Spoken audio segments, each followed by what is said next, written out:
we talk so hit, man, you twisted my melon, man. Call the cops.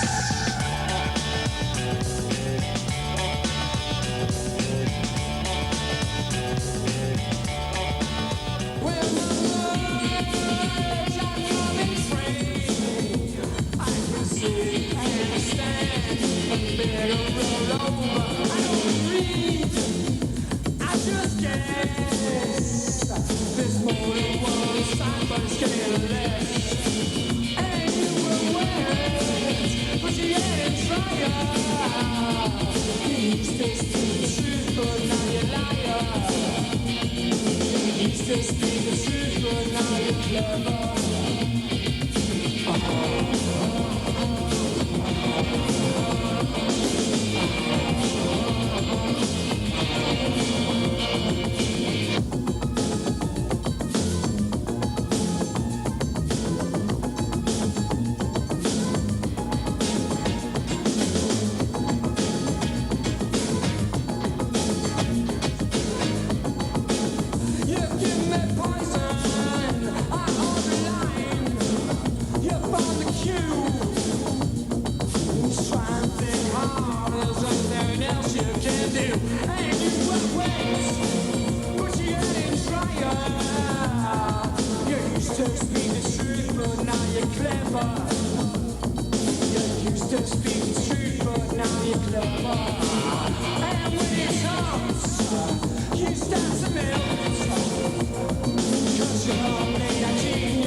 Socialize and become a menace.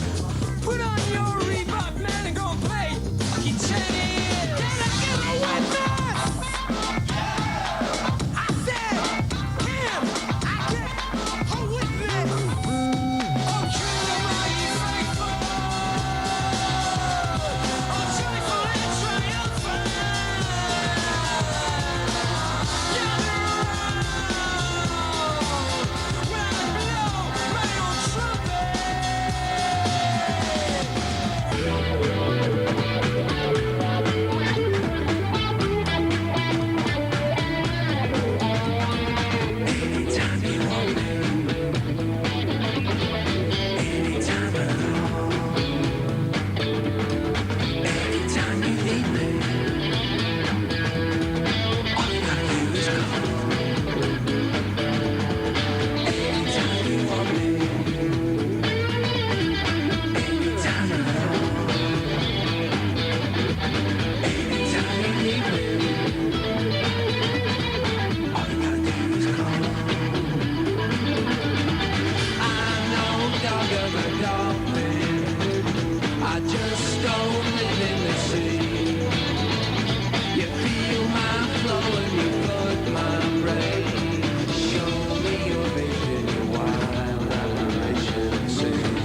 The fish left us alone.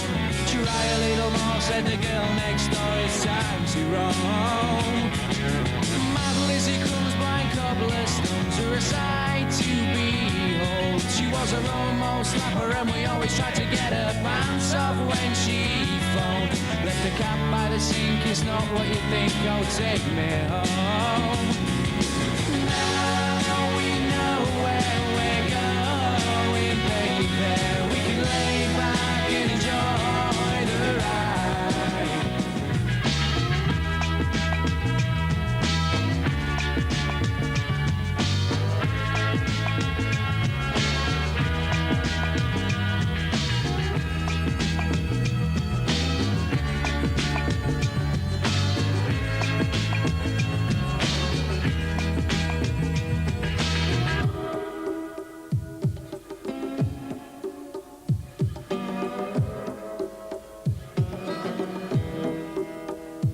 Just what is it that you want to do? I'm gonna get deep down, said. I'm gonna get deep down. Woo, hey!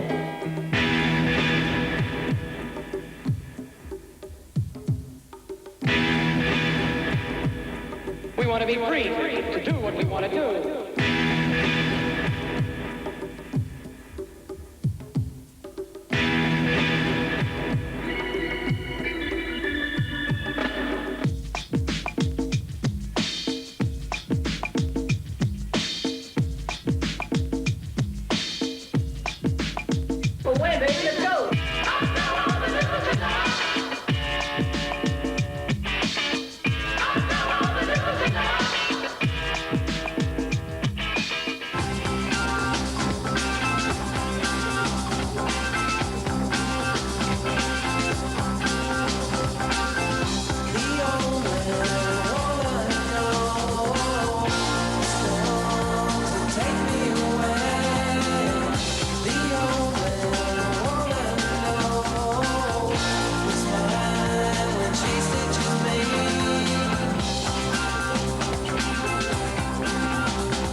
You gotta let it out if you wanna let it in. Gotta let a little bit of love in and make it all begin. You gotta find time, the right time and make a change. Cause it's a fine time, the right time and make a change. So when you're gonna learn that it takes all sorts, don't you think I'd like to be a little dry if we had the same thoughts? Cause you're taking all the good, but you leave me with the bad. And if you don't make a change pretty soon, there won't be nothing coming back. You gotta find time, the right time.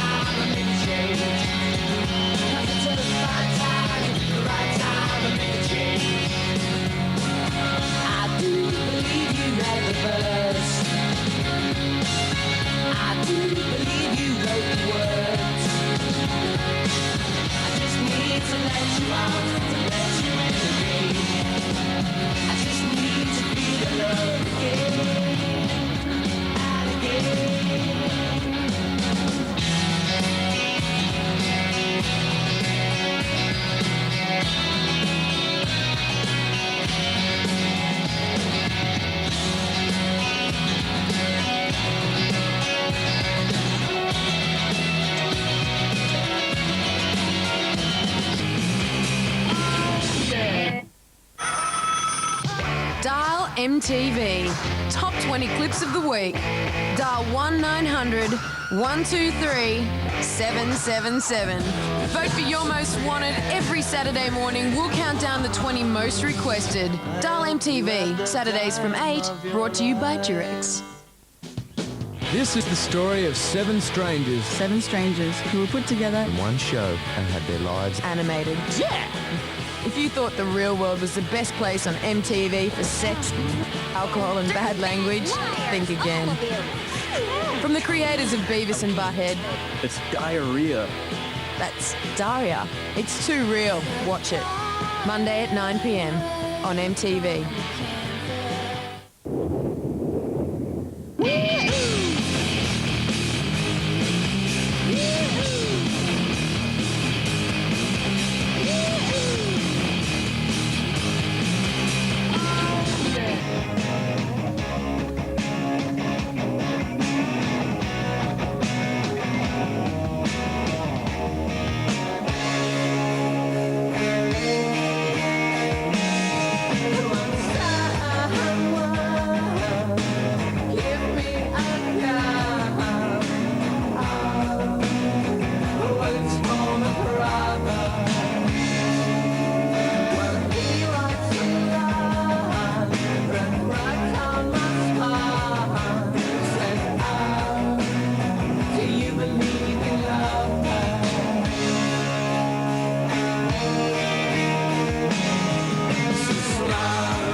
Is made.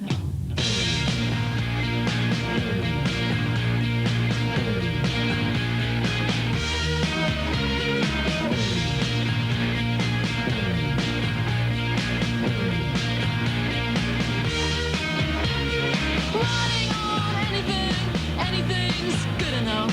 Who would have thought it of someone like you? Just as they brought me round, now that they brought you down. Roundabout and roundabout, who wants a life anyway? Another heart has made the grave.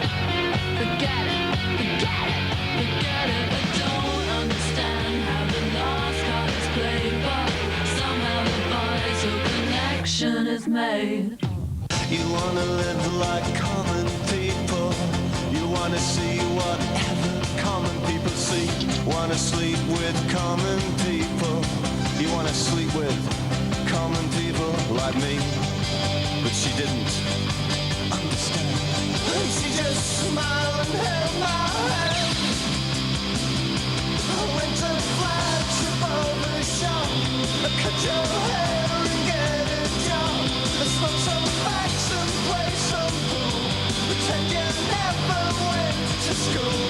Still you'll never get it right.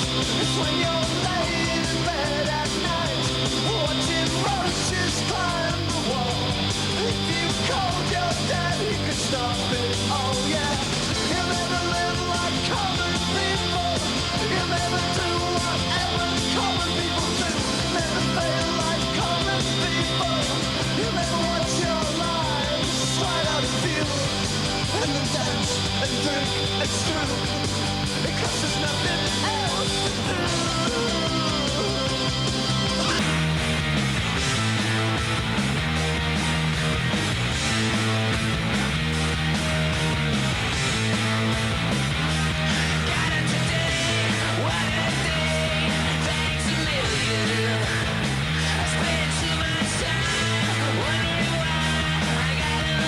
You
more or less.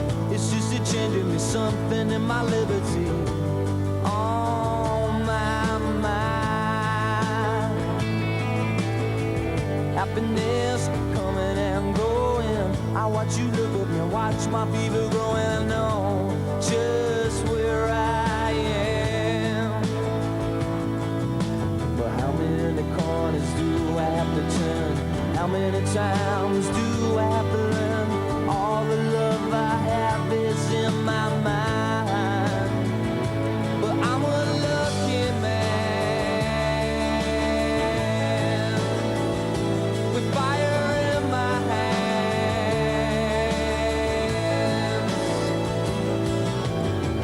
Happiness, something in my own place. I'm steady naked, smiling, I feel no disgrace with who I am.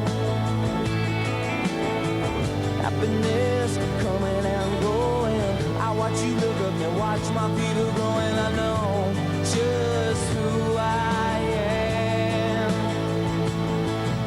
And how many corners do I have to turn? How many times do I have to learn? All the love I have is in my mind. I hope you understand. I hope you understand. Oh,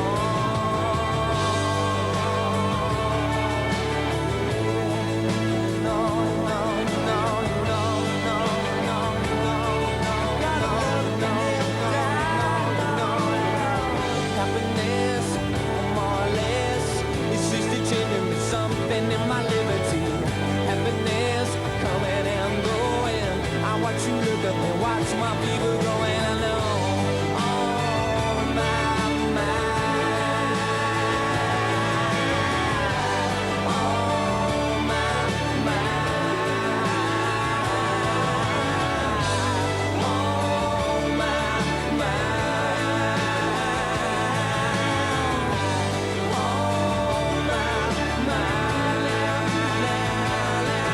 Got love that never dies.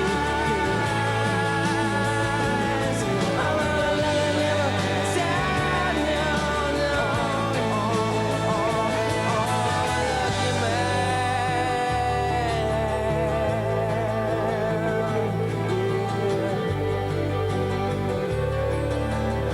It's just a change in me, something in my liberty. It's just a change in me, something in my liberty. It's just a change in me, something in my liberty. Oh my mind. Oh my mind. It's just a change in me, something in my liberty. Oh my mind. Yeah, yeah, yeah. Oh my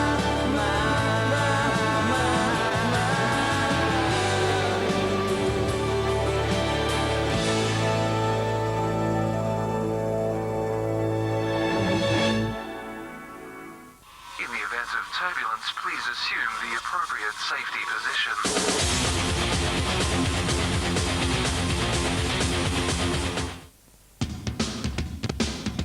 It's not so. And the tune that left her hung my heart on the moon, started howling, made no sense. Then my friends would rush to my defense. In the middle, in the middle, in the middle of a dream. I lost my shirt, I pawned my rings. I've done all the dumb things. Call 1-800-SOUL. We know what you want. Our smooth operators are standing by to take your call.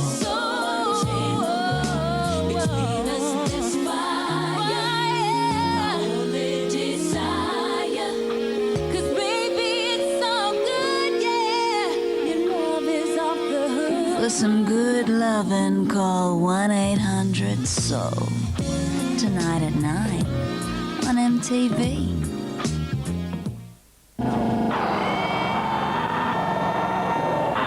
Not funny!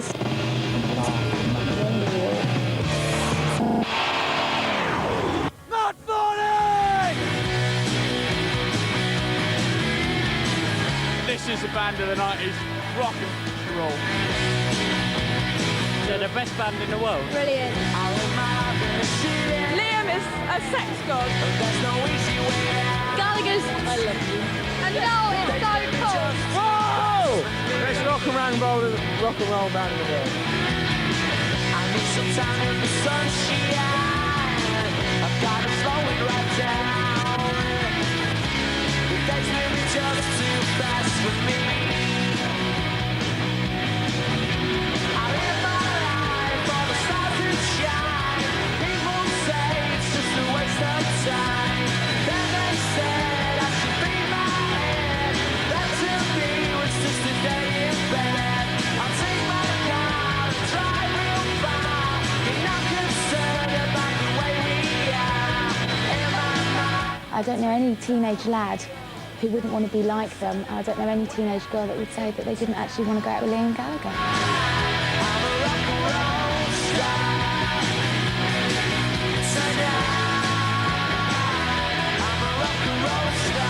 You have a picture in your mind of how you want to be when you grow up. You don't want to be Mark Owen. You want to be Liam Gallagher. You know, you want to have the strut, you want to have the chicks, you want to have a few quid, you want to be able to get really, really drunk and fall over and get away with it. And you want to stand on stage and play to 125,000 people. I need some time in the sunshine. I've got to slow it right down. See Liam and Noel and them all having a laugh and mucking about, smoking, drinking, right there.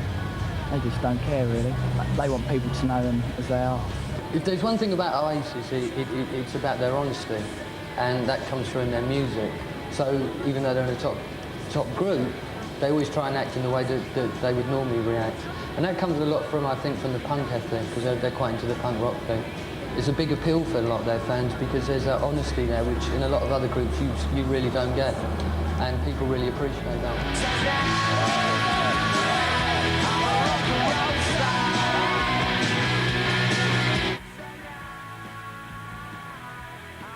I live in Aarhus, in Denmark. I'm 22 years old. First time I heard Oasis, it was at a boyfriend, a new boyfriend.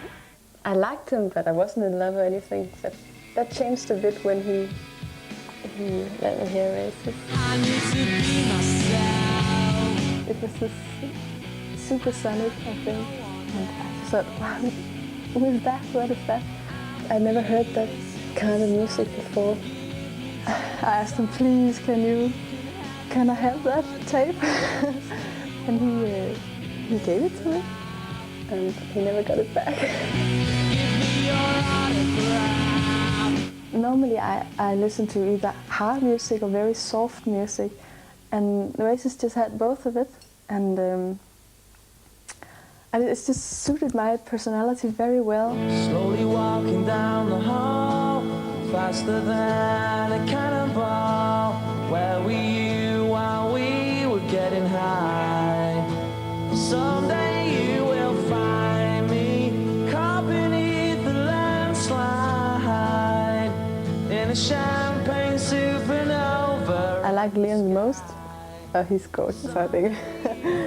He's sexy and beautiful, and in this song, Champagne Supernova, he just looks so tender and raw too. And I like him though, he's a troublemaker. I want to marry him.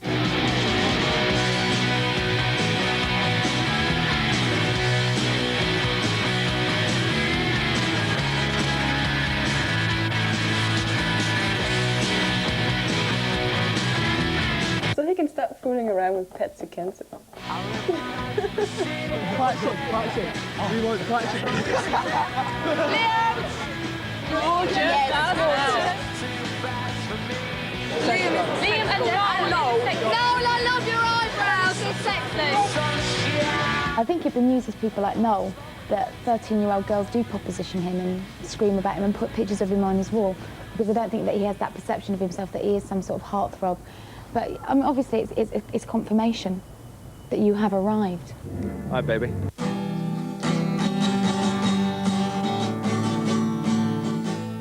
After What's the Story, and I decided I had to play the guitar. I had to learn how to do that because I had to learn how to play the songs.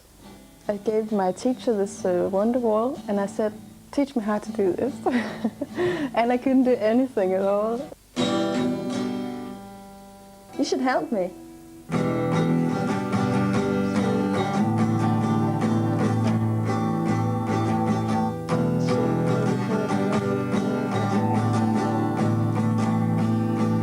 I'm going to London tomorrow, and I'm gonna stay with a Danish girl called Anya, and maybe see the place where Leon and Noel stays. I really much hope that I get to see them and maybe get an autograph or something and see what they're like. And I hope that somebody could teach me this Wonderwall, perhaps Leon or perhaps somebody else, or Noel or somebody. But that might be just a dream.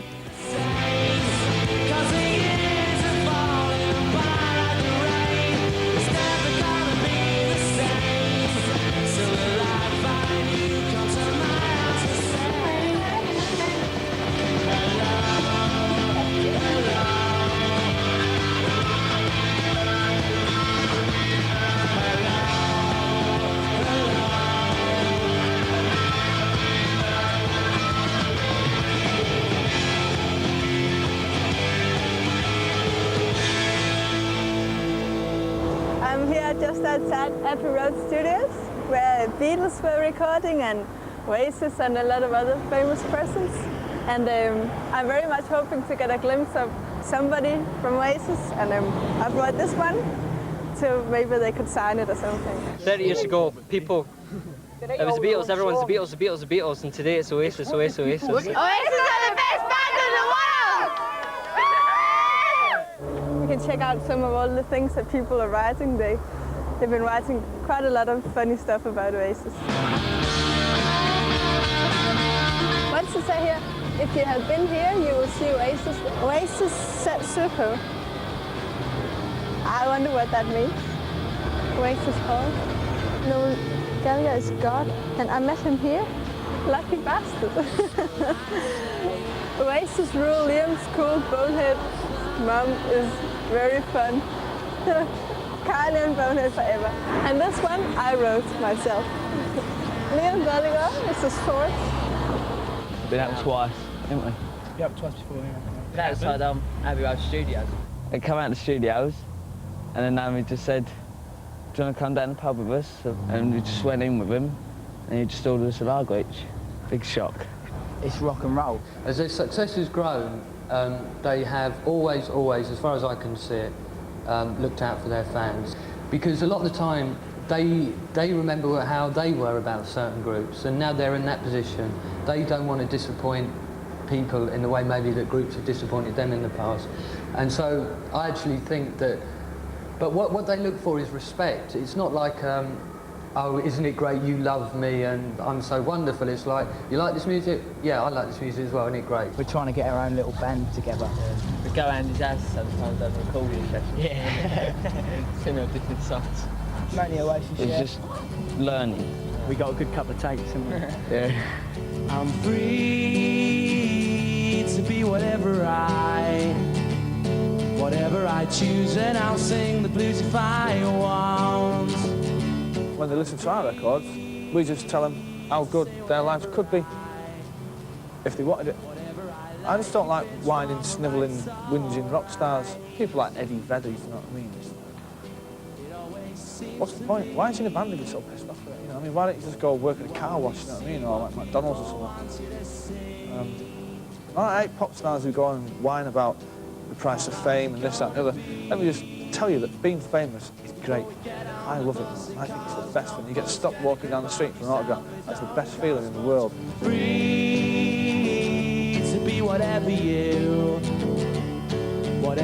like. If it's wrong or right, it's all right. He's 23, Liam. It's a lot to cope with.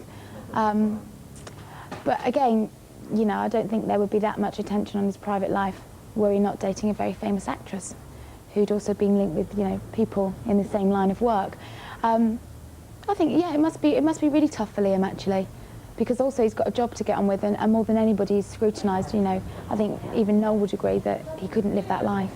You are so under the magnifying glass. Why is your parents not care about your American fans? I do care about them. I just had to go out something. I've got a sore throat. I love them. It's right. I do. Who said I don't care about them? Two things: laryngitis, nowhere to live. Some people here are saying you've got an arrogant attitude. Oh, I have. That's what makes Oasis, innit? I can't come to America and go back to England. I've nowhere to live. I'm sorry. I come first. I come first. You come before your fans. Yeah, of course I do. That's me, yeah. I come first. I don't care. I forgot about it. I didn't know. No one sorted my house out. I come first before any f***er. And that's my attitude, all right? And Liam, what do you want to say to the fans in America? Love ya.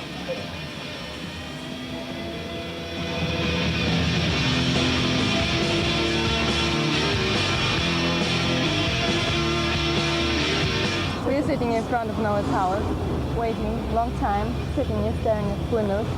Yeah, and we're really hopeful that he comes out.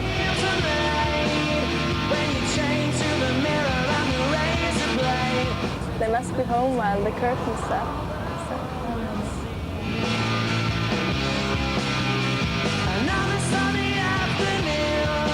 I want a kiss. I don't know how long I must wait for that. If I stay here till it gets dark, then perhaps he'll ask me in.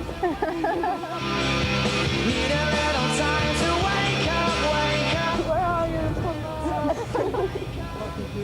If we go and steal those two bikes, they probably come out.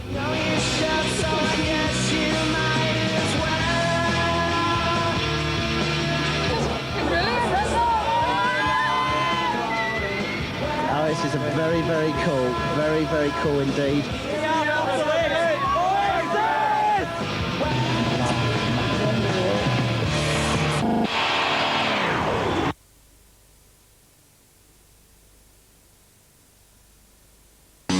This new year, celebrate with MTV as we look back at the year in rock, 98. If you don't like it, you're kind of done. We take a look at the boy band bonanza. Yes. The hits and misses of rock. It's not a war. The Aussiest soul in the world. Diva Fever. And the scandals that shocked rock. I'm just trying to get my life together. MTV's The Year in Rock, as witnessed by the stars, 7 o'clock Friday. MTV is your local snuff station. I look forward to finding a bargain. I look forward to always being in touch. Now Optus Vision subscribers too can look forward to taking advantage of Optus Yes Time this summer. You can have one of these Optus Freestyle mobile phone and rate plan packages delivered to your door from as little as $29. And we'll include this bonus accessory pack valued at $69. It's a special bonus for Optus Vision subscribers. Call now or visit your nearest Optus World store to receive this special offer. Choose from 3 famous brand Freestyle mobile phones from as little as $29 and select the Freestyle rate plan that suits you, starting from just $20 a month. That's a great way to stay in touch. It's a special bonus for Optus Vision subscribers.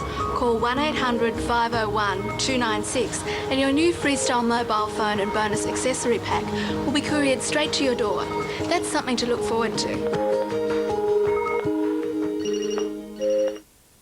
The bees do it, the birds do it. Barry White sings about it, and John Holmes spent his life paying tribute to it.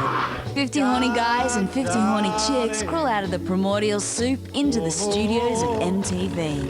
Only 2 will come out joined at the hip. It's about doing the wild thing. It's about getting jiggy with it. It's MTV Singled Out. Monday nights at 7. I know where lovers enjoy peace of mind.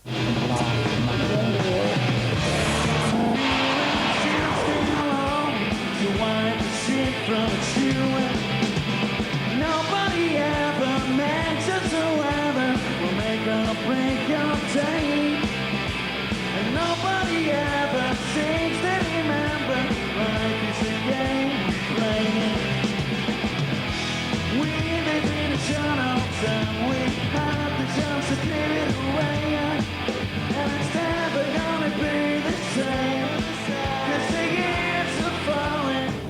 fans of Oasis, we don't want to be Oasis. We want to be as close as we can on stage for an hour and a half, but after that, we're just ourselves.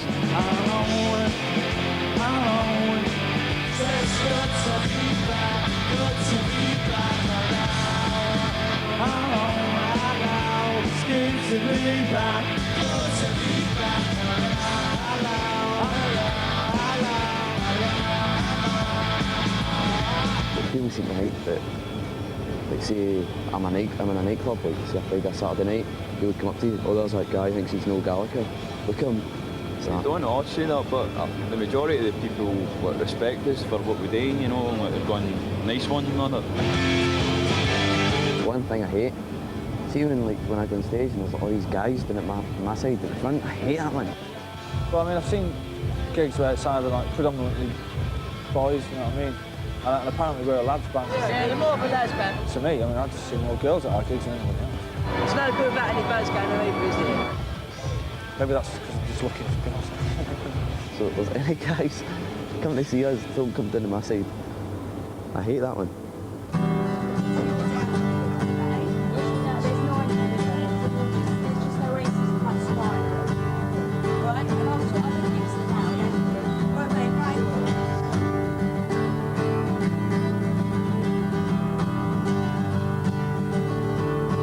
And the verse bit goes, the chorus C, then it goes D, then E minor, yep. You'll have to lift this finger up and just keep this one on.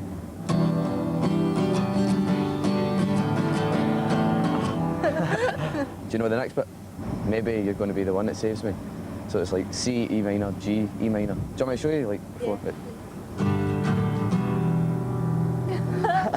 I was taught it in a different way, I think.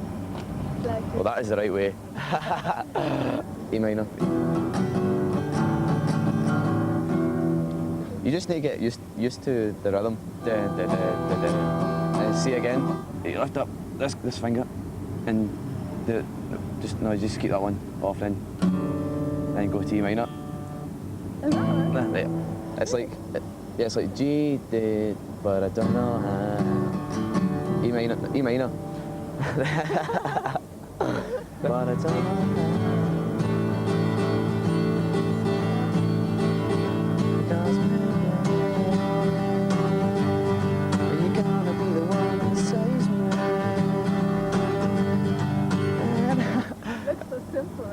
It looks simple, but it's certainly not simple. Try it once more time. You'll get it. You gotta roll with it, you gotta take your time, you gotta say what you say, don't let anybody get in your way, 'cause it's all I mean, Noel would never ever refuse an autograph. They're very aware that that's actually part of their job. It's a duty. You know, like I would sign invoices, he signs autographs. I can walk down the streets, even like in New York City, and something that will happen, like cab drivers will shout out, "You're that dude out of Oasis in New York City," and that'll like completely freak me out. Although it shouldn't, but it does. You know. I know the road down which your life will drive. I think the reality is that fame doesn't so much change the famous as the people around them, and I think obviously that has a knock-on effect. I don't think somebody like Noel Gallagher has changed that much, to be honest with you. I think he's still pretty much the same guy. He knows how much a pint of milk costs. He's not out of touch with the real world. Yeah, there is obviously a confidence that comes with the sort of success that they've achieved, and that will change you. But I think ultimately they've got their roots. They know where they're coming from. No, I'm still mad as fuck. I'm still mad for it, yeah. If they were to walk out of their houses tomorrow and go for a walk, I don't think it would be that much of a hassle for them.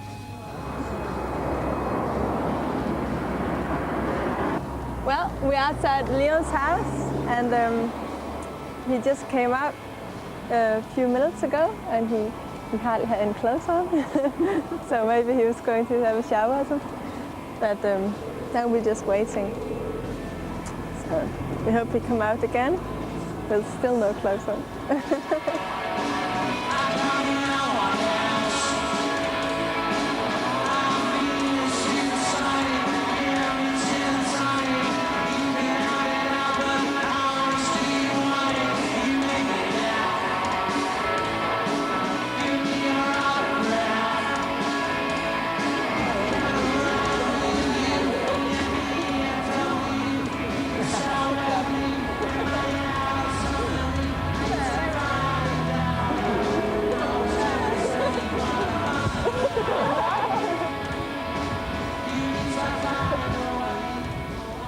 I've got to see you.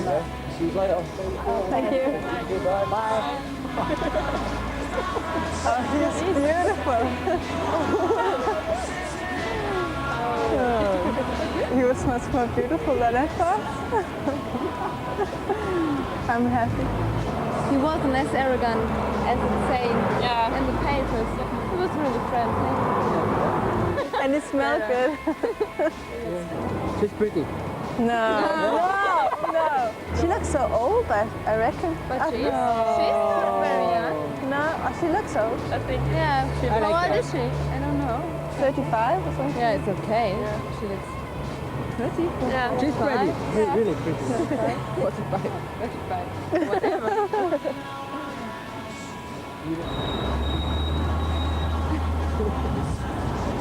Smart.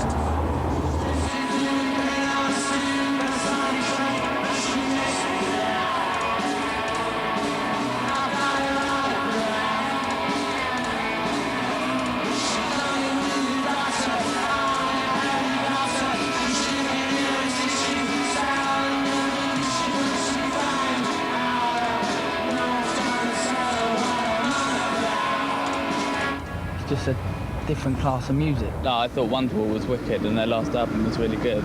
Noel Gallagher is the best songwriter in 30 years, since John Lennon. Alors, who is it? Oh. Best song goes to Oasis, Wonderwall. The whole reason why I decided to be a songwriter and to write songs is so, you know, for them to be enjoyed by as many people as possible. You're gonna be the one that saves me. And after all, you're my Wonderwall. The popular song of 1995 is undoubtedly Wonderwall. And I first really saw this when the band played in Whitley Bay and when Noel does an acoustic set halfway through the show. And he went to sing Wonderwall and the whole crowd, 10,000 people, just sang it back to him, word for word, every line.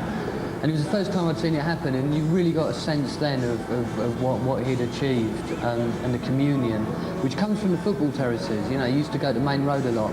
And it's that community of singing which he's been trying to, you know, it's part of his songwriting, part of his musical vision, I think. There are many things that I would like to say to you, but I don't know how. I don't know how. Because maybe you're gonna be the one that saves me. And after all,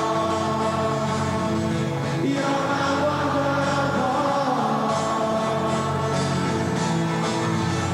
That's me on the telly. today is gonna be the day where they'll never throw it back to you. By now you should have somehow realized what you got to do. I don't believe it because the way I feel about you now. 'Cause all the roads we have to walk are winding, and all the lights that led the way are blinding. There are many songs that I would like to sing for you, but I don't know how.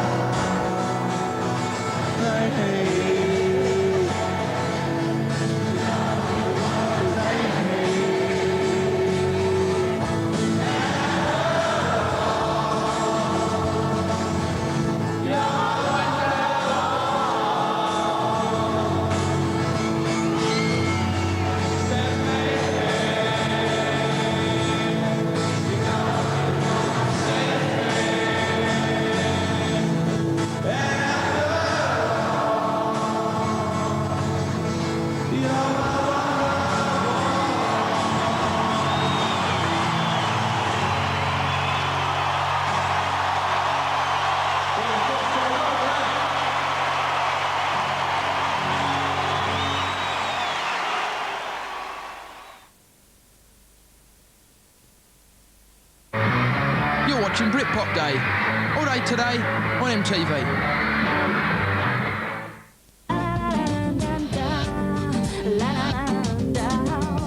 I remember as a kid, you know, they tell you, like, well, you could be a fireman or a doctor or a folk singer was always in there in my consciousness. Utah Phillips and Pete Seeger, you know, Woody Guthrie kind of invented my job. When it comes to Bruce Springsteen, the one word for me is Nebraska. That record just, I think it's one of my top 10. Everybody knows him as Bruce Springsteen, the rock star, you know. But for me, he's a songwriter. I was always really attracted to the idea of making art in bars and in living rooms and socially and, you know, in a real basic way, like open up your face and make a sound.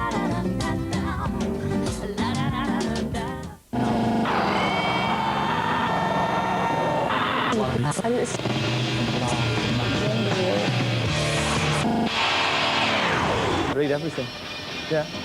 What's the best? And I hate a lot of pop stars who say, no, don't read any of my own press, you liars.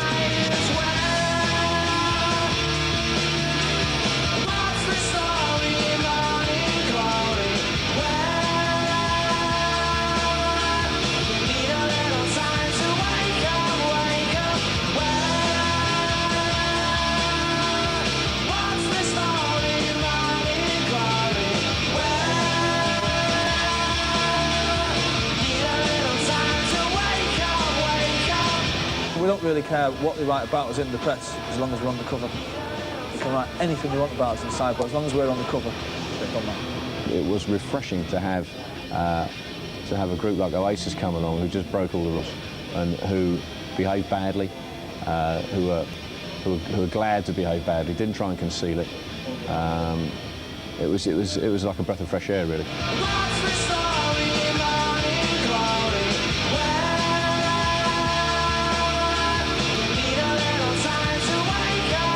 When I heard the tape and when I met the band, do you know what I mean? Totally, absolutely, 100% sold. And from that point on, you know, I just kind of was possessed.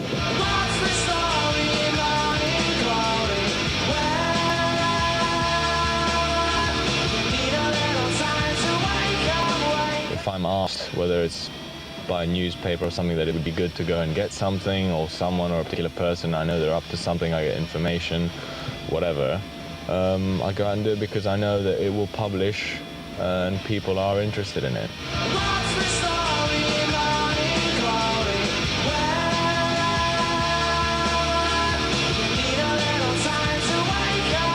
I was going to give up writing until I saw Oasis, and it changed my life. It literally changed my life. But I thought, no, I'm not going to, because there is something else.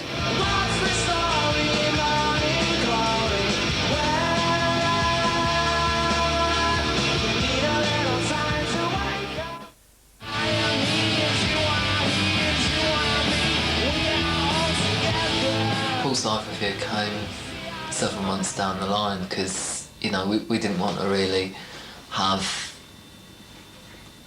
you know, lots of press before we'd sign the band.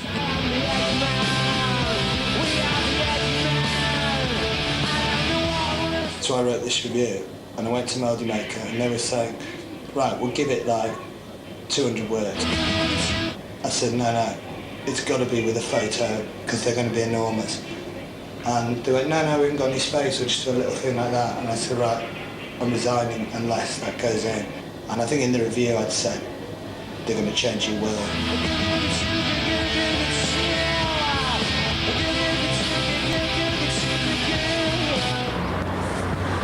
My name is Max, and I'm what you call a paparazzi photographer. I try and catch celebrities when they're off guard in their more sort of private moments. Today we are doorstepping Patsy and Liam to see if they get up to anything interesting, naughty.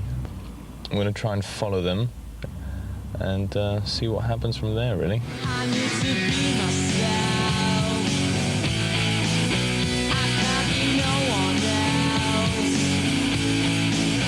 I'm feeling supersonic. Give me gin and tonic. You can have it all, but how much do you want it? Make me laugh.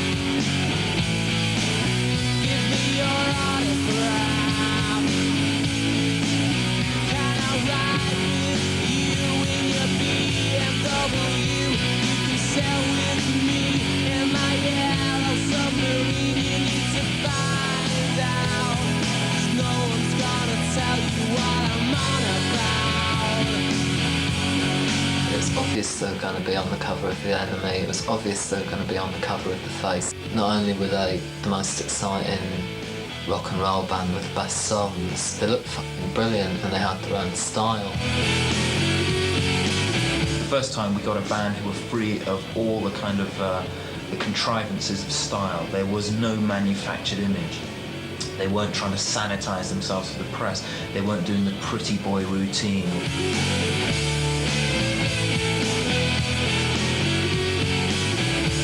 Oasis came into creation, there was a lot of hype in the bands going on, a lot of manipulation going on. We were presented really with a fully formed article, totally natural, nothing manufactured.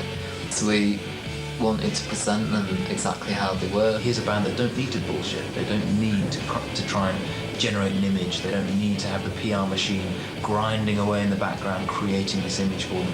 They have the image. They are 5 lads from Burnage, Manchester. You know, I used to say, you can't say that. If someone asks me a question, I'll tell them the truth.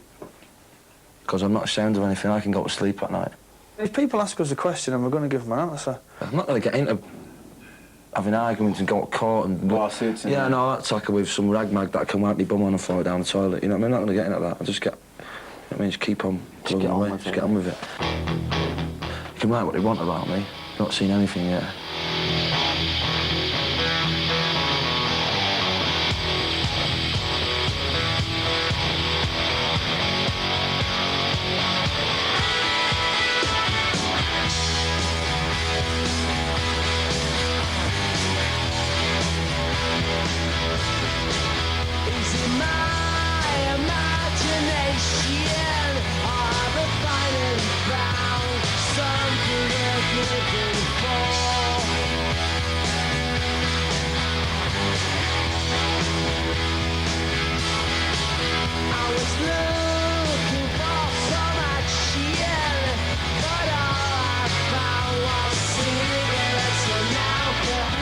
Right from the off, they said, we do drugs, we go out, we're lads, we'll trash hotel rooms, we'll swear, we'll do V signs. There was maybe some sort of idealistic view that made them think that people would leave them alone, whereas they don't. They just become like, the tabloids want bad boys and they become those bad boys. They become almost a cartoon figure. So they kind of brought it on themselves by being so open. In the case of Oasis, because they've been so upfront, they become a natural magnet for the tabloids who thrive off stories of sex, drugs and rock and roll. They're more outrageous. The behaviour pattern is perfect for a tabloid newspaper.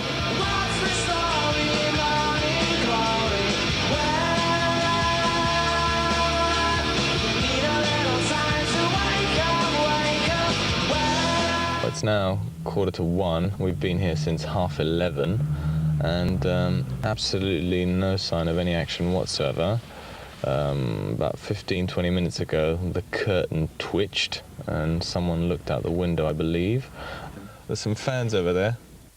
What we do for a living is we supply newspapers and magazines who obviously publish this type of picture. Why do we do that? Well, because there is an enormous public demand for this type of picture. Otherwise, we wouldn't be doing it because we couldn't make a living from doing it. So, in a way, it's almost more the fault of the general public who goes out and buys these publications as opposed to the photographers who are doing it, because all we are doing is supplying a particular product for that newspaper magazine.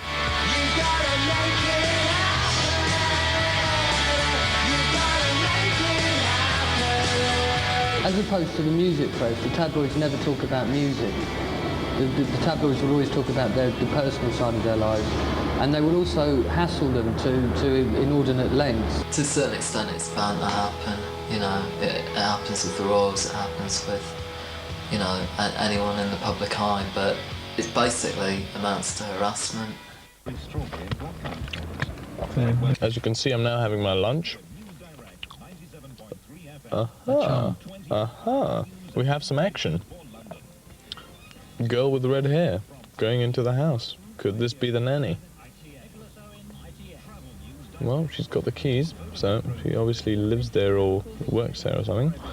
If they do something in the street or coming out of a restaurant or a shop or whatever, then as far as I'm concerned, it's fair game. I think now they're beginning to, not regret, but they're beginning to think, okay, well, we've got the success now. Now we don't want the press coverage. Now we don't want reporters on our doorstep. Now we don't want to have our personal lives looked into. And it just doesn't work like that. You can't use the press to get where you want to be and then say, bye lads, we're not interested anymore. Look, they say that's what's going on. Liam comes out of the house that he's sharing with Patsy, and he spots a photographer under a car trying to take photographs. I mean, you know, that's the kind of thing which really annoys them. And that's the way it is in England, isn't it? You know what I mean? You know what I mean? Certain people from the press can have your hand up their arse and you still can't tell them to get it out.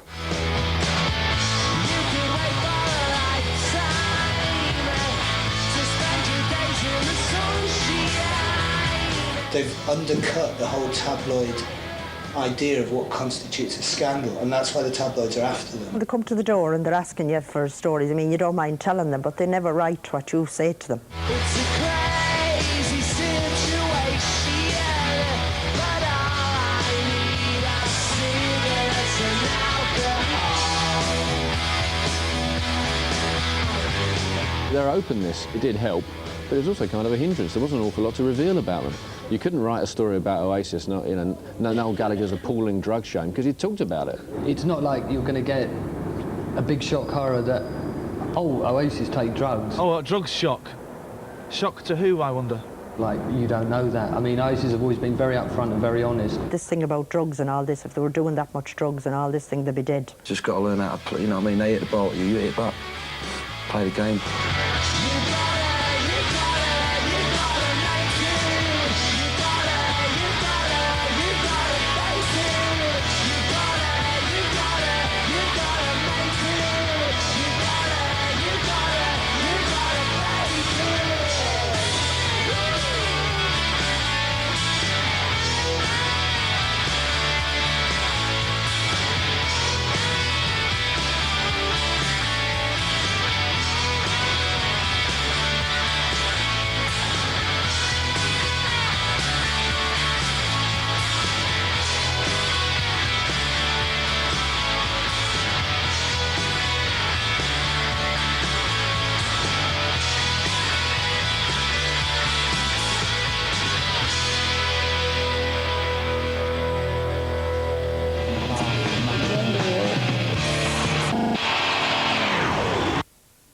MTV presents a journey of self-discovery.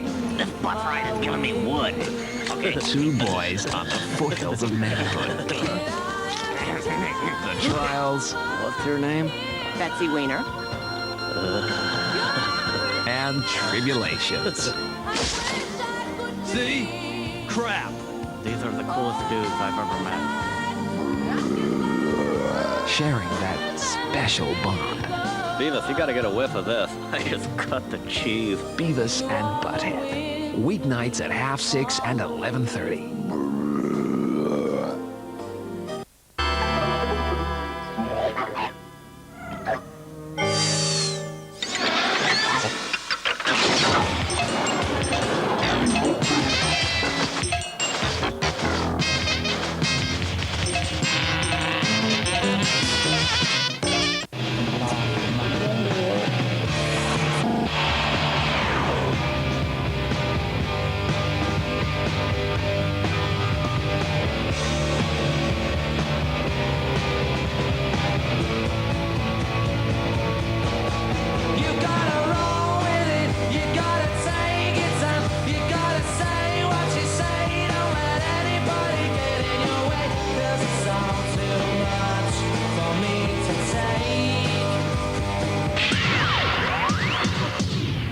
Oasis will begin their American tour without Liam Gallagher on vocals.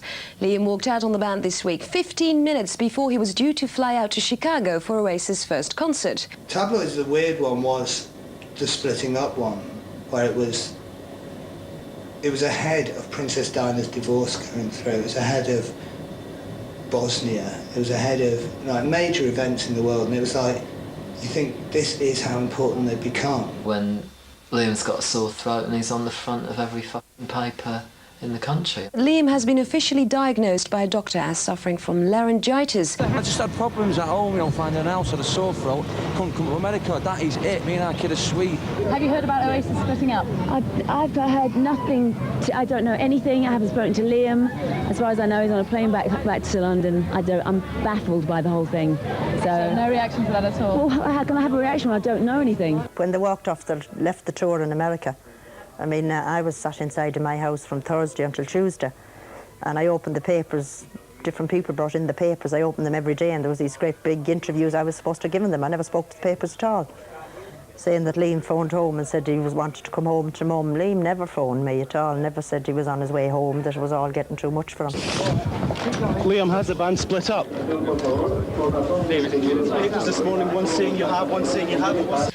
Liam told reporters that he had spoken to his brother Noel and also dismissed rumours of an Oasis split. That they'd really reached a peak before, you know, the rumours about the split and the story that we ran about the split.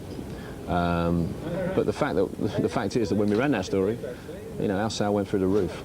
And that's an indication of just how interested people are in Oasis. No, I didn't say it was going to split up.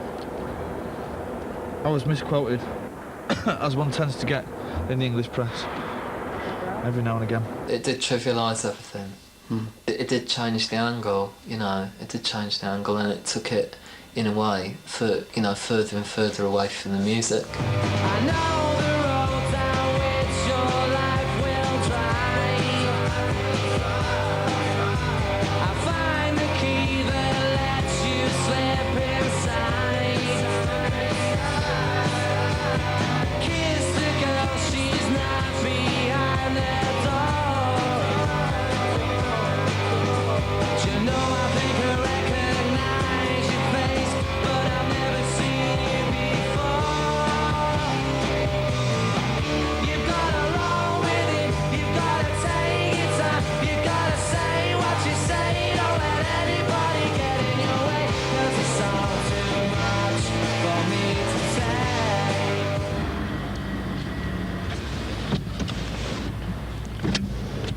Just try and keep low profile when she drives. If she drives by this way, which she does appear to be going, let's just not be seen. Well, we're now in hot pursuit of Patsy. If they're not in the news and they haven't done anything, and you just get a run-of-the-mill, you know, shot of them walking down the street, it might sell as a stock picture, but you're not gonna. That's not where you're gonna make mega bucks. Now, on the other hand, if you catch them doing something, then you most likely sell them in this country and in other European countries. It's going left again. Left. Yeah. Come on. But a good Oasis story and a good set of pictures will, I think, go pretty much around the world. I'd like to know who these two jokers are anyway. High-spirited Oasis star Liam Gallagher has been accused of biting a girl fan on the nose.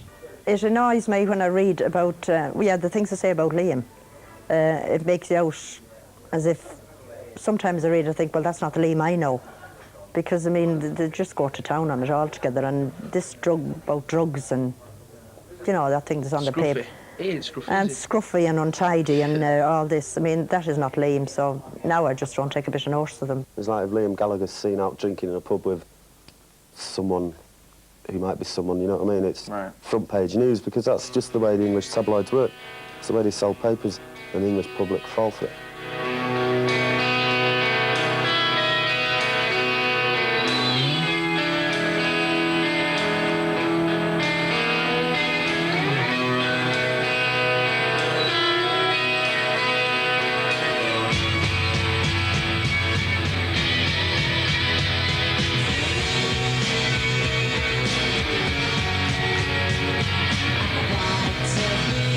Somebody else.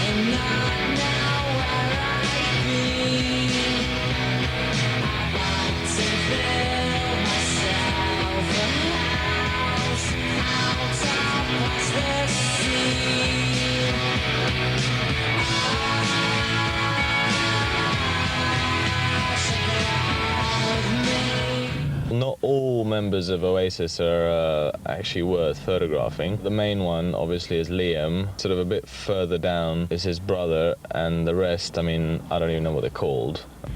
No, she stopped. She stopped. She's on the phone. Go for it, mate. Way too far. You know, she went to the newsagents. Yeah? Just Patsy. I'd love to take a picture of you, but you're too close to me. I can't. Who are you waiting for? Patsy Kensit. Where is she? She's in the newsagents. Just Martin, the newsagent. Robbie Williams came out and talked to me and asked me what I was doing. And as I was doing that, she came out. Patsy coming into the whole fray allows an awful lot of narrow-minded, misogynist idiots to kind of try and draw parallels with Yoko and things like that, and they don't understand that Liam and Patsy are genuinely in love. There's a couple of nice twists to the Oasis story as well. The Patsy Kensit involvement obviously opened up a whole new avenue of stories for us. Noel and Meg is interesting, obviously. My girlfriend phoned me up this morning in the hotel at 6 o'clock in the morning saying, did you know that we were getting married? That's quite it's news to me. She said, oh, it's all over the front page of the Daily Star. But Patsy and Liam really gave us that kind of superstar twist. And when she left Jim Kerr and we found that she was seeing Liam, gave us another great story. You know, grubby rock star and gorgeous actress. Couldn't really have been much better. They always go too far. They were born too far, them people. But what can you do? We're a tabloid newspaper. That's what we're about. We've got to write those kind of stories. That's what people want to read.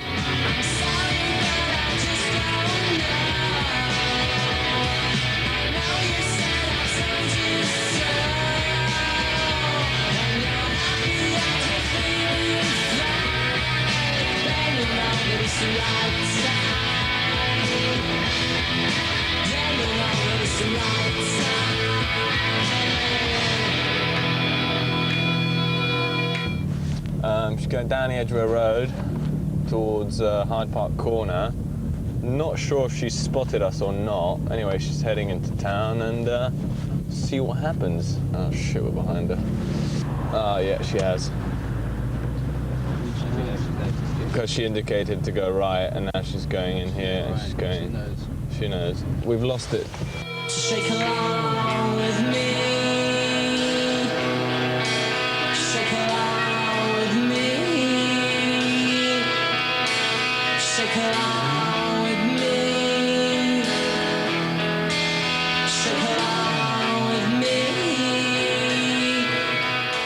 I will say though, sometimes we put our foot in our mouth more often than not, but we've never told lies.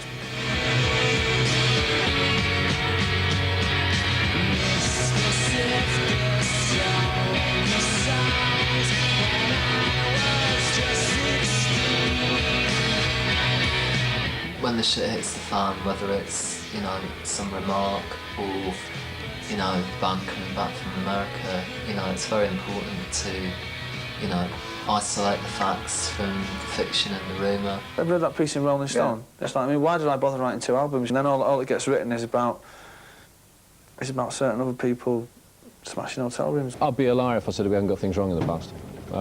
We have got things wrong in the past, and whether we have, I'll try to correct it. We don't speak to anyone, do we, to bring it on? We don't write it, do we? They write it. We just play our music. I mean, I couldn't really be bothered about the publicity. I mean, it's not as if I need it or anything like that. I mean, I've got enough in my life. You know, we're interested in the band as a whole, of course we are, but everybody's interested in Liam and Noel. That's what people want, and that's really what we've got to be looking at. And we should just be judged as musicians.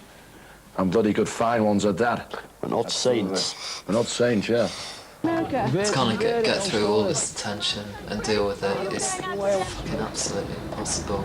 My hat's off to them for dealing with it. Unfortunately, Oasis can't be with us tonight because they're busy making their new LP, but they wanted me to dedicate any award they won to their real fans and promise that Oasis will always be about music, not the soap opera the tabloids are constantly trying to create. Keep the faith, live forever.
Remember the artist when he was humbly known as Prince? Having a crush on John Bon Jovi or knowing someone who did?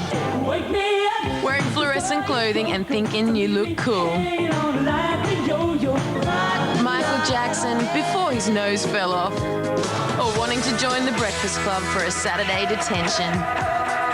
And take a stroll down memory lane to greatest hits. Weekdays at midday on MTV.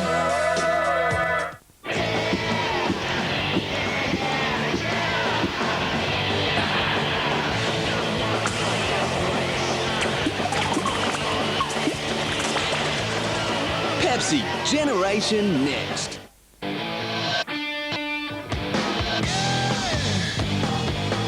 When I first started singing in a band, I realized at some point that I had a pretty tremendous range because I would reach for that scream to completely break my voice up, and one day I'd be screaming, and the next day there'd be a note there, and so I'd go higher to get the scream, and then the next day there'd be a note there, and it just seemed, and I just kept going. With something like Apple Bite, I'm thinking in my head, Syd Barrett is singing this song or something like that, or that feeling that I get from listening to a Syd Barrett solo record is what belongs here in this world.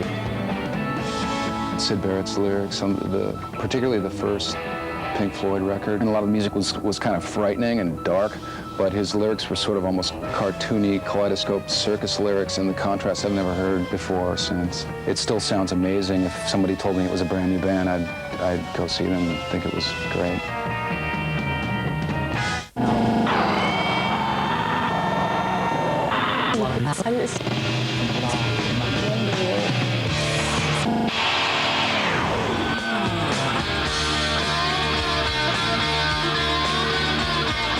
Even though Liam and Noel always knew they were going to be the biggest band, I didn't think it would go so fast.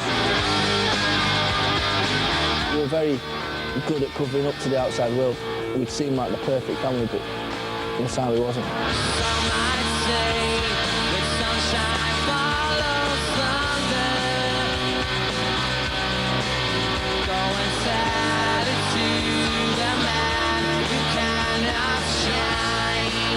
I was down London earlier this week and we went out with Liam and it was great. I got on so good, man. It was like for the first time in say 10 years we were actually brothers. Well, like that.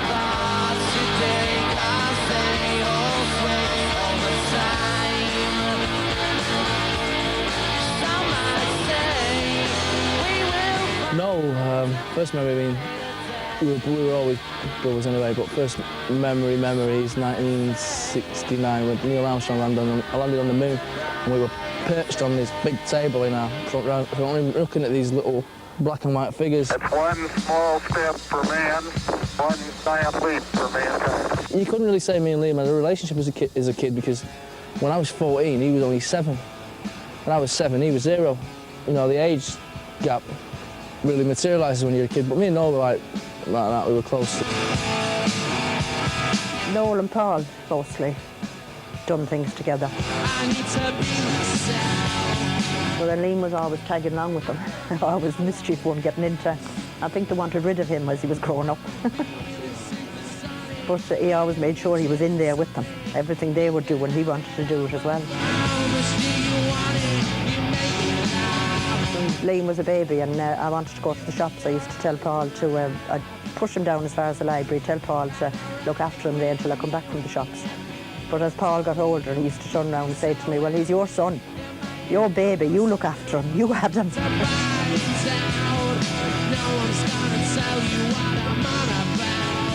When you're growing up, you know what I mean, I think the eldest gets the more pressure on him, because you're the oldest, you know what I mean. Then the second one, Noel, like, if I like messed up or whatever, which I did do, I mean, he wouldn't like follow me.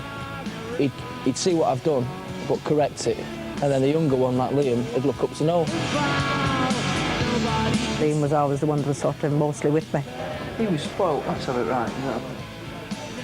Oh, you were all spoiled, really. No, he was spoiled. Well, Liam might have got a little bit more than... a leather jacket when he was 7, you know what I mean? Let's do a plastic one. But then again, Noel was spoiled until Liam come along. Noel was Mammy's blue-eyed boy, like you always say. Still is. Noel, this was in primary school, and one of his teachers Says, Noel would be going in the gate and he'd say, Noel, just give him a look as much as say, well, I'm here, but just don't bother talking to him because I'm not going to do anything. He used to come in at 9 in the morning, come in, sign in, 9:15, straight out, because my mum was a dinner lady here then, so then he'd have to come back 12:30, in for his dinner, eat his dinner, out again, and then my mum would ask him what he had for dinner, and he explained in great detail what he did for his lessons and what he had for dinner and this, and then the school rang and says, Mrs Gallagher, we need to see you. Noel's not been in for 3 months. Very good at lying, that boy. Noel didn't want to do a thing at all at school. He was a daydreamer, Noel. Just sit there and dream his... Look out the window. You want to be a spaceman? I haven't seen your face round since I was a kid. You're bringing back those memories of the things that we did. You're hanging round and climbing trees, pretending to fly. Do you want to be a spaceman and live in the sky? When we had no girls when we were... Me and Noel were a 5-year experiment. And then when Liam come, brought girls in, which I thought was a bit of a downy, you know what I mean? Liam always created trouble at school. He was always mischievous. He was a bit hyperactive, Liam. And if the only way they could pay Liam back was to stop him from doing sports. If they stopped him from doing football, then that was it. Liam would do anything. If they said to him, right, you're out of football, then he made sure he was in the football practice. He'd go to school, he'd be like, don't want to go home, you know what I mean? Yeah, there was violence and there was everything, but we never actually run away because we knew Mum would get it, you know, so we sort of stayed there and bit our lip and begged her to divorce my dad, which she did in the end. It took her 20 years, like, but we got there. We left school with nothing. Not one qualification between us, but we could read and write, and we had, I think, the most powerful thing in the world is not knowledge, it's common sense.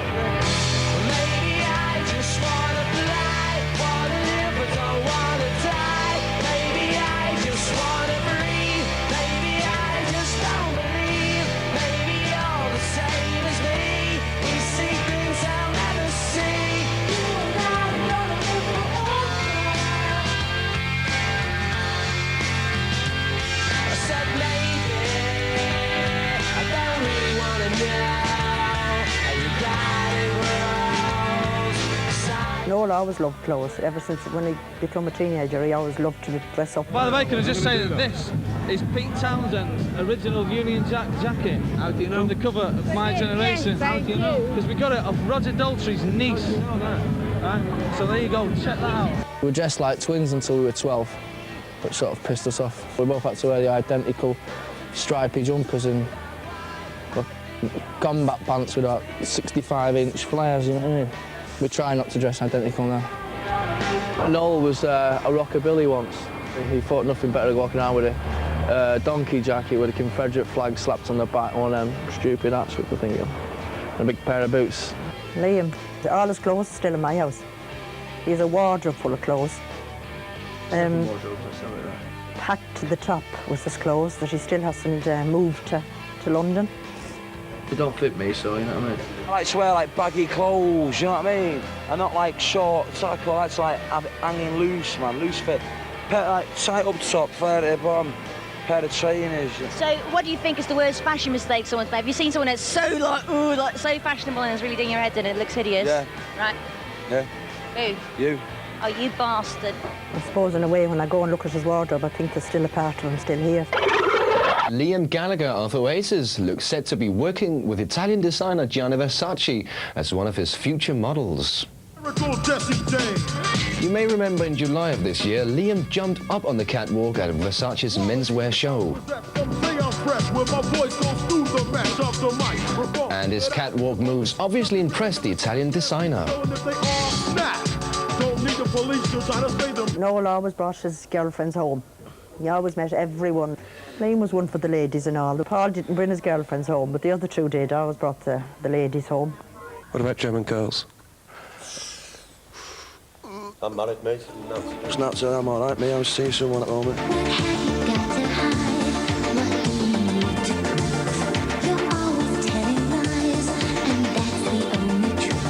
Liam didn't say he was bringing her, and I was upstairs, messing around upstairs, trying to tidy up, and next thing, I thought it was Paul that come in the front door. I said, is that you, Paul? No answer. And of course, that you, Paul? No answer. And the third time, I was getting a bit annoyed. is that you, Liam? Is that you, Paul? So he says, yeah, Mum, it's me, Liam. So he says, come down here, I've got somebody to meet you. So, of course, I went down. He says, oh, this is Patsy. He said, she's come to meet you. So I said, oh, you know, hello, pleased to meet you. But I couldn't get over. She was so nice and so ordinary. She just come in and sat there and had her cup of tea, and she's really nice.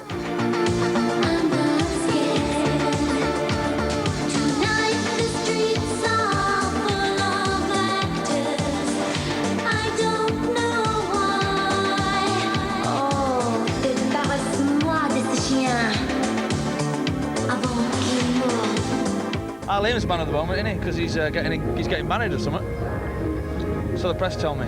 But did you really find out about his forthcoming marriage to Patsy through the press, or did you? I'd heard a rumour. I got asked a question by some journalist in the street. What did I think about Liam and Patsy? And I said I thought they were a boy and a girl. And then when I got to up to Birmingham where we were rehearsing, he told me he got engaged. Which that was cool, actually, because if he'd told me before he got engaged, I would have had to buy him a present, so I didn't have to now, and he's not getting one either. So there. Meg is lovely as well, yeah. I get on great with both of them. Meg is the type of girl that would do anything for you. They're like the daughters you never had, don't they? Well, they are really, yeah. I've got a great relationship with both of them, which is nice because, you know, makes it easier for everybody all round. I mean, they can talk to me and I can talk to them. They're looking for advice, I give it, and then I know when to keep my mouth shut and say nothing. Now, is Meg pushing you towards the altar? She'd be trying over my dead body, let me tell you that. They had a chance of me getting married. No way. I'd really like them to, I suppose, to get married and settle down and have children. And make you a granny? Make me a granny, yeah. Liam's room is still there, although I couldn't see the two of them fitting into Liam's room now because it's only a little room, so Liam and Noel used to share a room. But the room is there for whichever one of them comes first. But when I go back home and everything's cool, just normal again. There's no resentment? No, there is a few dickheads and that who ain't your mates and that, you know what I mean? People who weren't your mates anyway, you just knew them. Yeah. It's going to be that, and they go outside, but it's like you say, you know what I mean? You know who your mates are, and they're cool. And if they ain't got the arse to say it to your face, then they're fucking idiots, aren't they? Yeah. They say it behind your back, there's nothing you can do about it, is there? It's like Noel said once, it's like he goes in his pub that he's not been in for years. He walks up to the bar and he sees all his mates, so he offers to buy everyone a drink. And they all turn around and go, oh, look at him, flash, twat, pop star, you know what I mean? But then if he doesn't offer to buy everyone a drink, they're all like, look at that tight-assed pop star with loads of money, so you can't win, so f*** them. I suppose if I was honest deep down, I would have preferred them to stay in Manchester. I would have liked them to have settled in Manchester, but it's a thing that is not going to happen, so long as they're happy, you know. If anybody in that city had the money to get out, they'd leave. I mean, it's not the place that, I mean, it's made out to all these kids to be the Mecca of the North, the musical centre of the North. I mean, the place is a joke, you know. I wouldn't live there again for all the money in the world. I'm 30, I ain't married. And the press just keep having a go saying I'm living at home, but where would they want me to live? In a cardboard box, you know what I mean? I'm having a great old time. They can say what they want, it won't affect me. Well, yeah, I mean, I'm going to move out, I'm going to get my own place and, you know, start living very soon.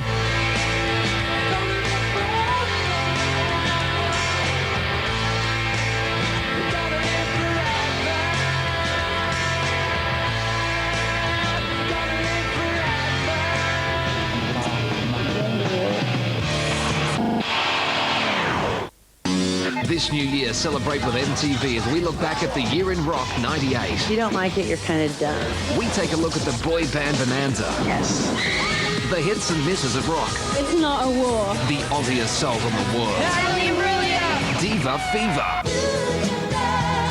And the scandals that shocked rock. I'm just trying to get my life together. MTV's The Year in Rock, as witnessed by the stars, 7 o'clock Friday. MTV is your local snuff station. Now you can take advantage of Optus Yes Time this summer. Call 1-800-501-296. Choose from any of these Freestyle mobile phones from as little as $29 and select a Freestyle rate plan package starting from just $20 a month. And we'll include this accessory pack valued at $69. It's a special bonus for Optus Vision subscribers. Your new Freestyle mobile phone and bonus accessory pack will be couriered straight to your door. That's something to look forward to.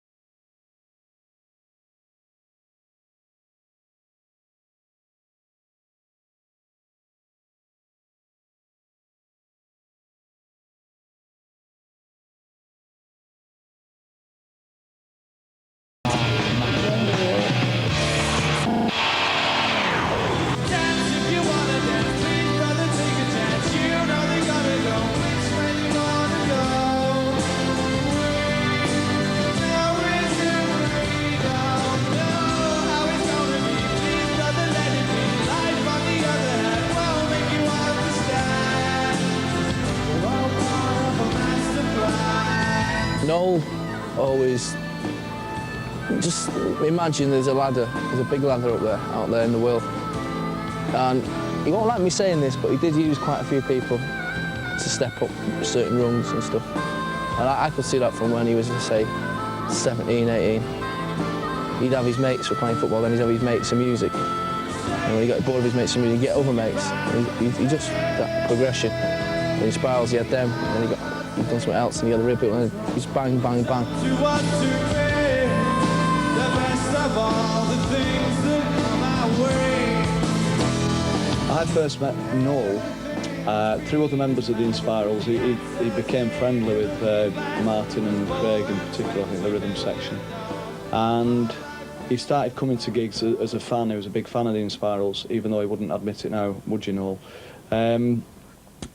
But basically, yeah, we lost our singer very early on in our career.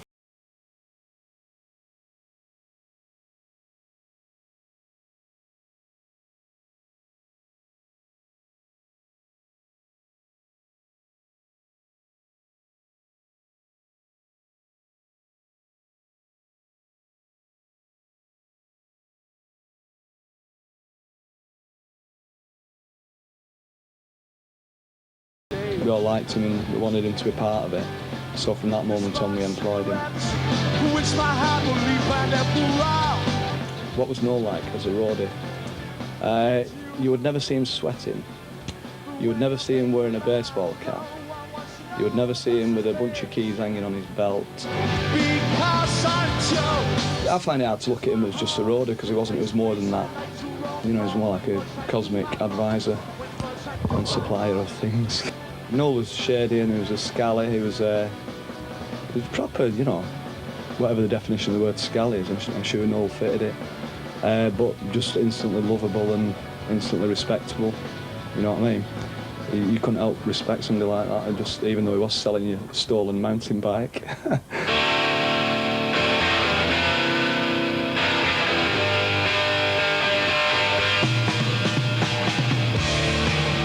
I think it was you were like 11 or 12 when you wrote your first song or something. Is that? Yeah. Did you get like? Were people encouraging you, saying, "Hey, that's good. You should do more of this"? Or? No, people were laughing. Really? Yeah. Going, "What are you doing?" I want to be a songwriter. I was like, "What? You know what I mean? Songwriter? Why can't you be a drug dealer like the rest of us?" If you went round to his flat, he'd be sat on the bed playing this guitar stuff, and you know he rocked, man. He rocked. You know what I mean? He was a good guitarist.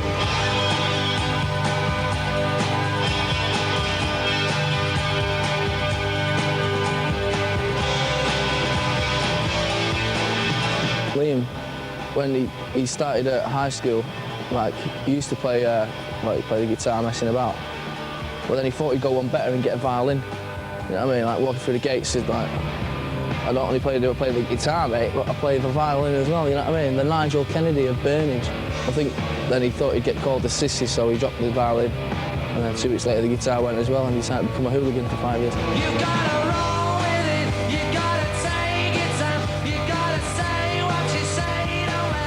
You know, I just see him as loud, cheeky gits.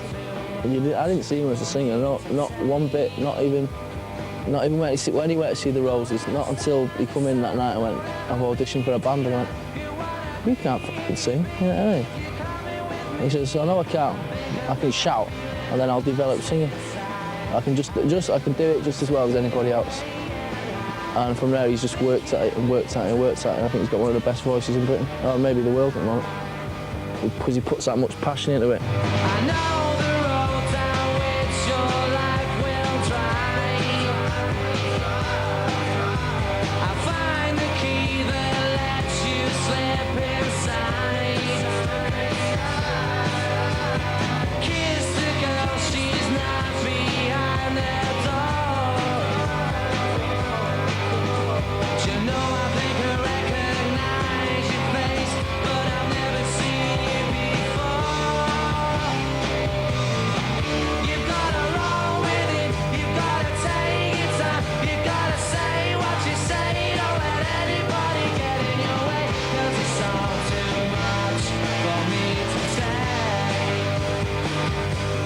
The Word was the first one I seen them. With Terry. And that's still, that record is still a bit special because it's the first time I've seen them on television. Supersonic, yeah. Oh, well, I sat there with my box of tissues and cried my eyes out like I usually do.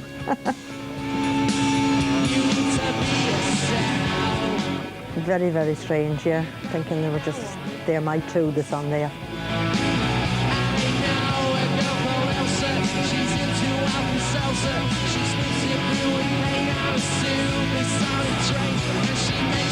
I get very emotional anytime I see them on the telly.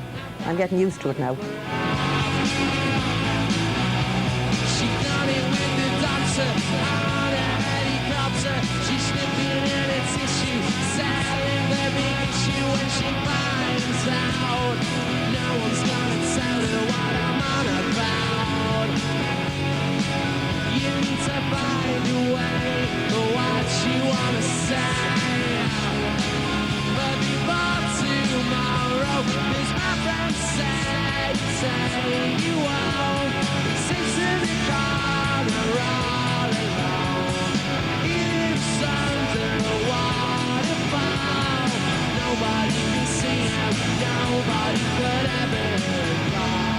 The blueprint for what Oasis became was drawn out by the Inspirals, basically.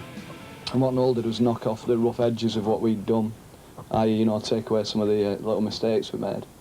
And you've got a perfect streamlined pop success, you know what I mean? I didn't pick up tips about how to do things properly, it was more of how not to do things really, because I feel the band made a lot of mistakes with management and stuff like that. Record companies and all the rest of it. But I used to meet people at their dues, like record company people, and I suppose, well, I quickly learnt that, you know, everyone in the music business is a bit of an arsehole really, apart from people who play the guitar. To some extent, Noel learnt that it is possible to not necessarily lead, but be maybe the prime contributor from the side of the stage.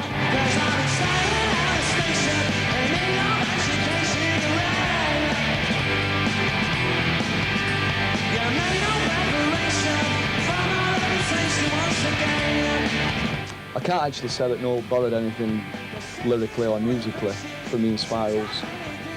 It definitely was influenced by the spirit that we could get within a pop song, you know, within a 3-minute pop song. He knew all about big choruses that would get stadiums standing on their feet and putting their arms in the air. I love going to the gigs because it's only then it really brings it home to you that they're that big and that famous. You can listen to their albums, but when you go to a gig and there's thousands and thousands of people and everybody, they're all, you know, Liam is idolised by millions and Noel and, you know, the band, and that's when it, you know, brings it home to you. That's really when I feel most proudest, really, when I see them. And the Main Road gig, I thought that was brilliant because it was like coming back to Manchester, coming home.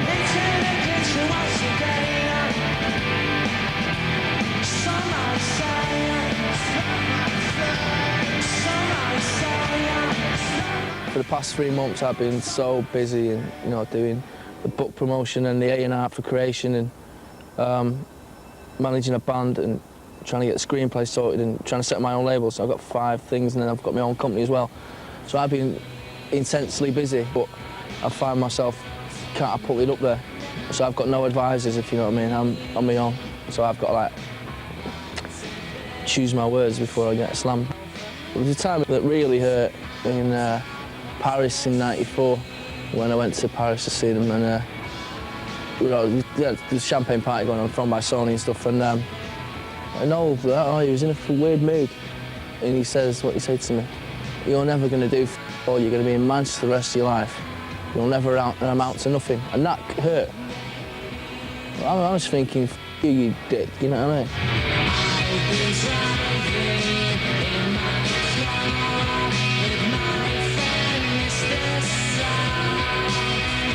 We are at Sisters Records in Manchester.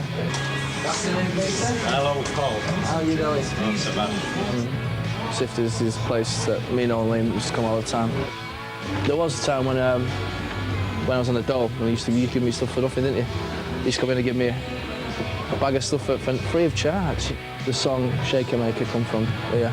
Mr. Sifter saw me songs when I was just 16, and he stops the traffic lights, but only when they're green.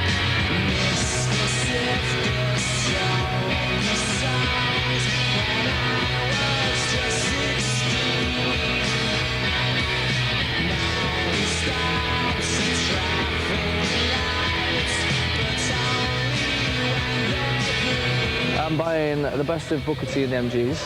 Superfly, the movie, soundtrack by Curtis Mayfield. My favourite one is Don't Look Back in Anger. There's just something in the words of it.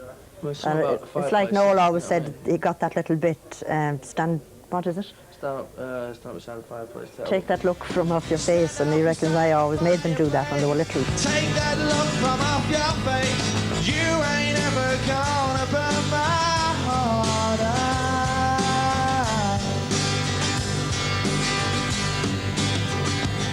I'm really proud of them all, really. But I can't really describe it, to be quite honest with you. I don't resent them one bit. I'm very, very proud of them. And I think they set out 4 years ago to be the best band in the world.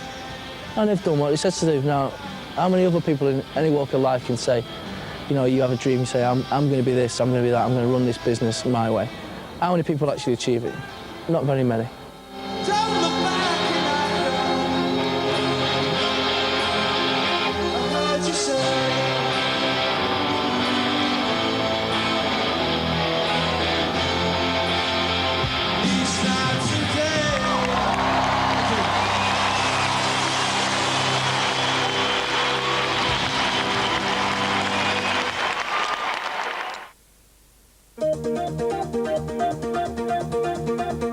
I make the tea. Juliet, Jacqueline. Kicking everyone's ass. I'm French, Italian, Chinese. Oslo, Italy. Just English. Julie, what? This is like so weird. Oh, pardon? What? I really like it. Smile.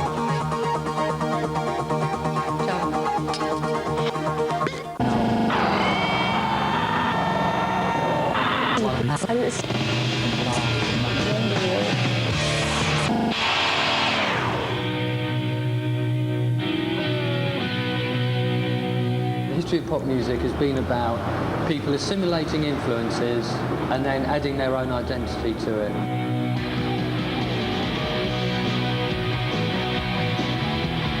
Oasis are just part of a tradition of pop music which is to do with taking something but having your own identity stamped upon it. So therefore that thing becomes the Oasis sound or the Oasis style. We've never claimed to be innovative or anything like that. We'll take music from anyone and from anywhere, and we'll take influences and then we'll turn it around and make it our own.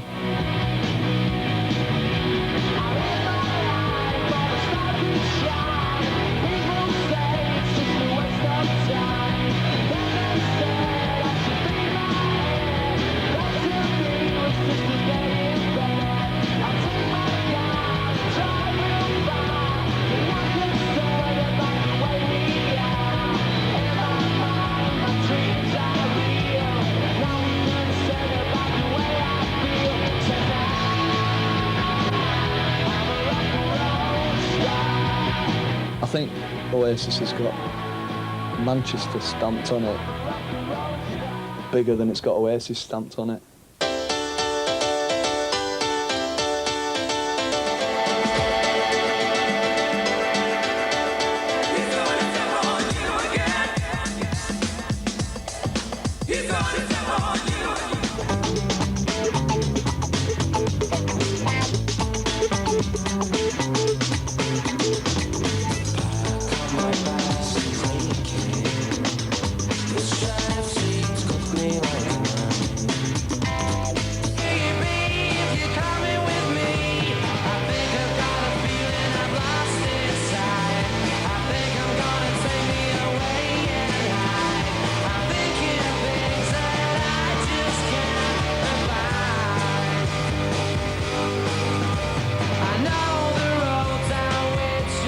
Punk days, the sort of empire grew up in Manchester around the Factory label, which not only put out most of the bands, it also had the central club in the city, the Hacienda. Manchester, God, it was all colours, man, all colours. Just a few bands started happening at one time. Everyone got super excited by it all. Next thing there was a scene, next thing there was a fashion.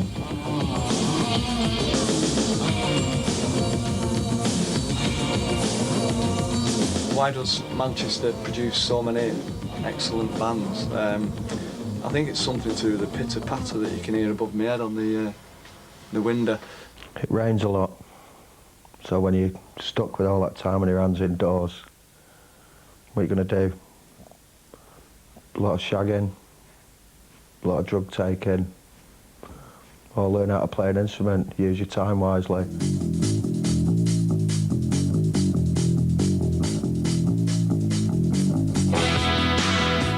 Everyone's pretty much influenced by the same kind of things in Manchester. It's always from like the Clash. Everyone was into the Clash and reggae, and yeah, everyone seems to move in the same kind of circles in this town musically.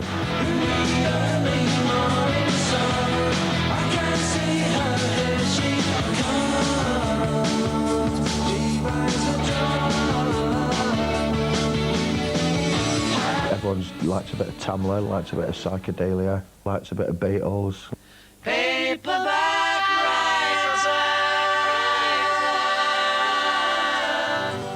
Yeah, the Beatles were the ultimate pop band. They are the ultimate influence, you know.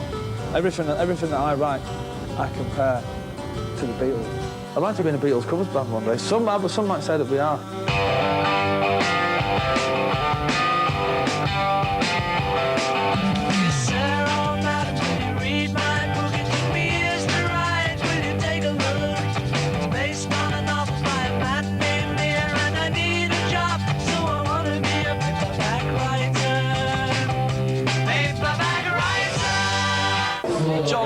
John Lennon, what a f***ing star he is, man. What a geezer, God.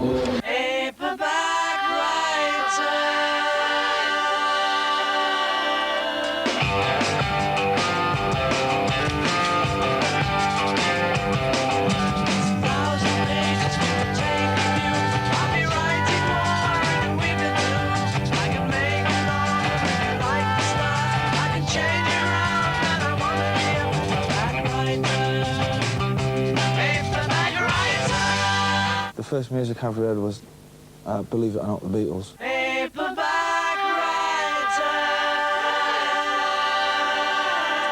The first record I ever bought when I was a very young teenager was Never Mind the Bollocks by the Sex Pistols. The first band I ever used to go and buy their records religiously and read their interviews and go to the gigs was The Jam. And then after that was The Smiths. If you would look at Oasis, you could probably say that we were a four-way mix of them four groups. I'd like to think so, certainly. Mine's just two, Lennon and Lydon. That's all I'm into. As vocals, you know what I mean? Yeah. If I get somewhere in between that, then I'm sweet.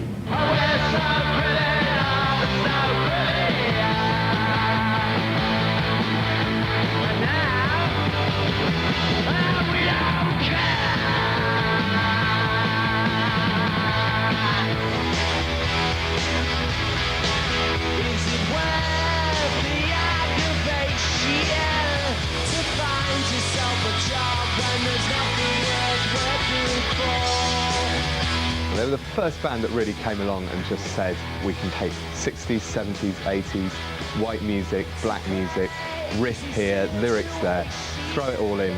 And it's all just down to the view and the vision of one man and one man's talent, and that is Noel Gallagher.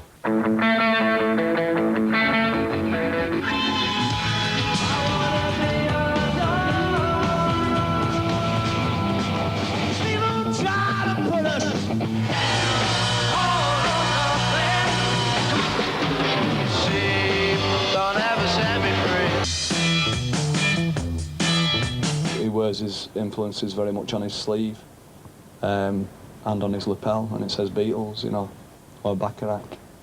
The influences are there to be taken and worked into your own flavour, sort of thing. People say that, you know, it's just like, well, all it is, it's just taking a couple of lines of Imagine, you know, a couple of lines of T-Rex, bang it in, and there you've got your hit tune. I mean, well, you know, why isn't anyone else doing it?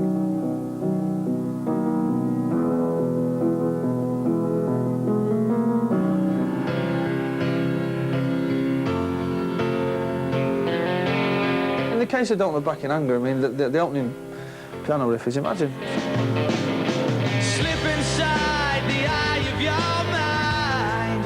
Don't you know you might find a better place to play?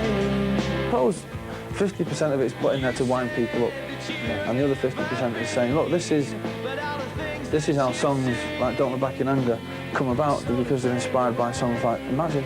And whatever people may think, there is some kid out there somewhere, some 13-year-old kid, he'll read an interview and say, Imagine.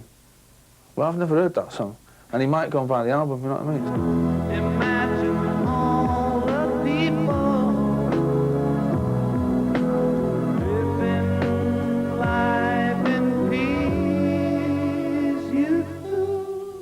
If you look at something like Cigarettes and Alcohol, well, that riff was taken from a Mark Bolan record. Well, Mark Bolan took it from the blues, you know, so it's always a progression, but Mark Bolan made that riff his own. And then, when he wasn't looking, Noel Gallagher nicked it out of his back pocket and made it his own.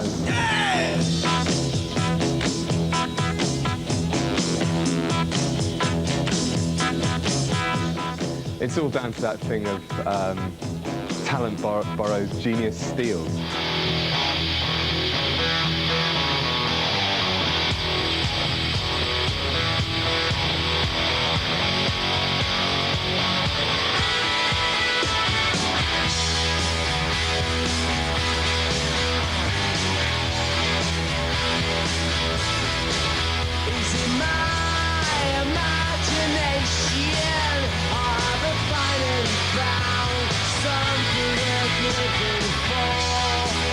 Well, in 1993, when I found Oasis, there really wasn't much going on in this country. A lot of the bands at the time were sort of dealing in very kind of abstract lyrics, often, you know, so submerged in the music that you couldn't actually hear them and you had no sense of what they meant. The best thing that had happened, you know, like post the Stone Roses and Happy Mondays at the end of the 80s had been Nirvana coming through in 91.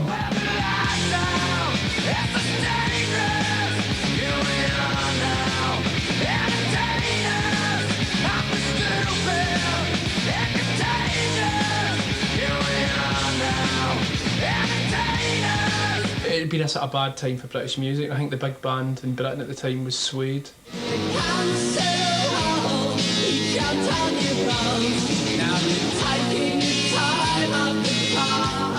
And, you know, Oasis stepped into that vacuum. People were looking for it, gagging for it, but it just wasn't coming, and then it was there. It's similar to when, like, in '89, when we started to make an impact. There's nothing else about, so if you're doing something that's good, then you are going to end up light years ahead of everybody else.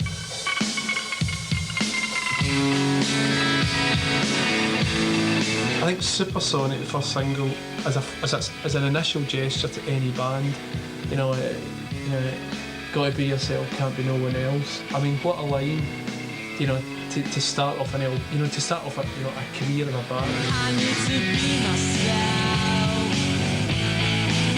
I can't be no one else. We realised at a pretty early stage that this was like a mainstream band. This was a band that was going to come at you, to the heart of your record collection, to the heart of the mainstream, really. And you know, we never tried to obscure the view. We always came directly at people. Do you know what I mean? I mean, all you got to do with Oasis is basically like get it on the radio.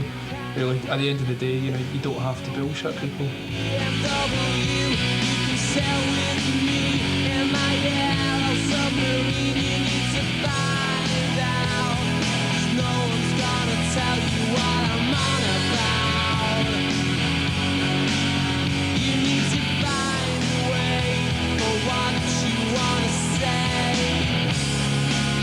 But before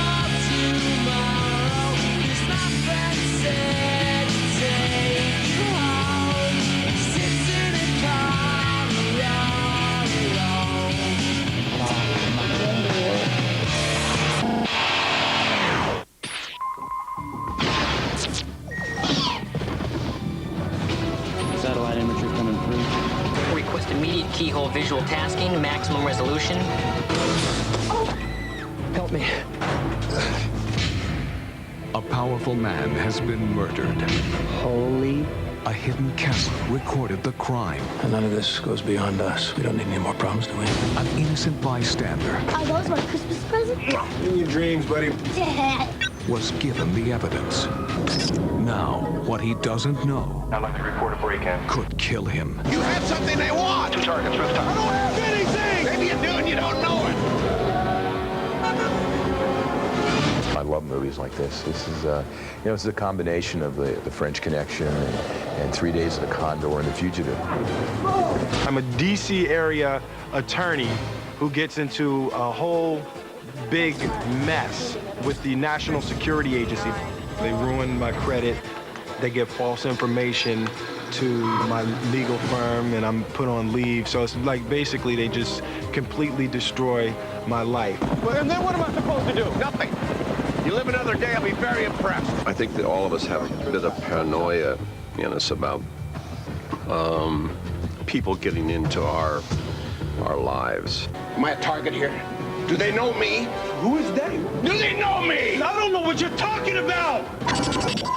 The only privacy that we truly have is what we keep inside of our minds. Once we say something, there can be a microphone, and once we go out somewhere, there can be a camera, and every aspect of your life can be monitored if someone wants to.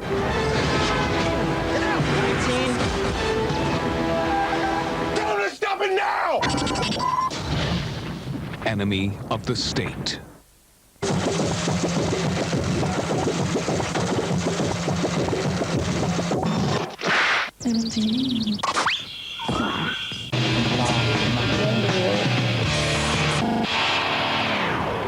It was I think the 30th of May 1993. There was a band, Sister Lovers, who were playing in Glasgow, and it was our first gig. So for a laugh, I thought I would show up. I got there 2 hours early, and as I walked in, there was like 15 scallies all sitting about.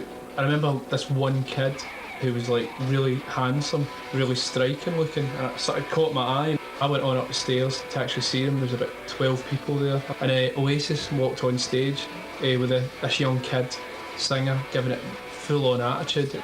They went in to bring it on down.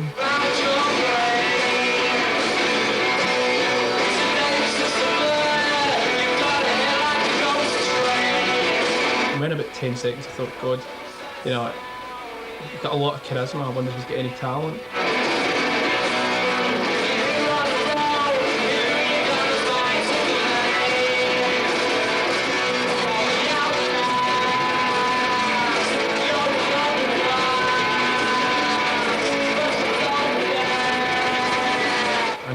After with that first song, I'm like, God, pretty good.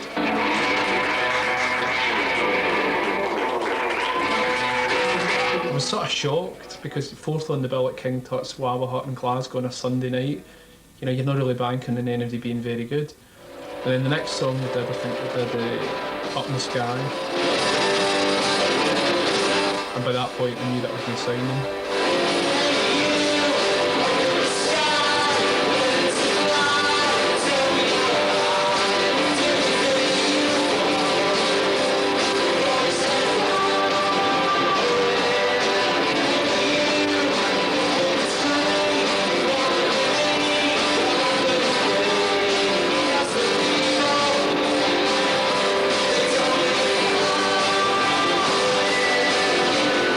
So I went up after the gig and I went to Noel and said, do you want a record deal? And he went, who are you? And I went, Alan McGee. And he looked blankly.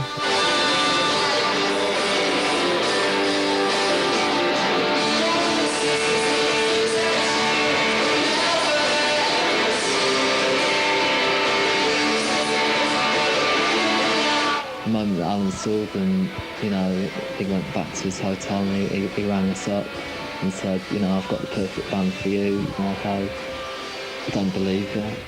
But he kept phoning us every half hour throughout the night. I think I was saying it initially, like I've got the band when I was phoning up people like Johnny Hopkins, and to be honest, it was probably as much Jack Daniels and Coke talking as it was like any kind of form of reality. When I heard the tape and when I met the band, do you know what I mean? Totally, absolutely, 100% sold.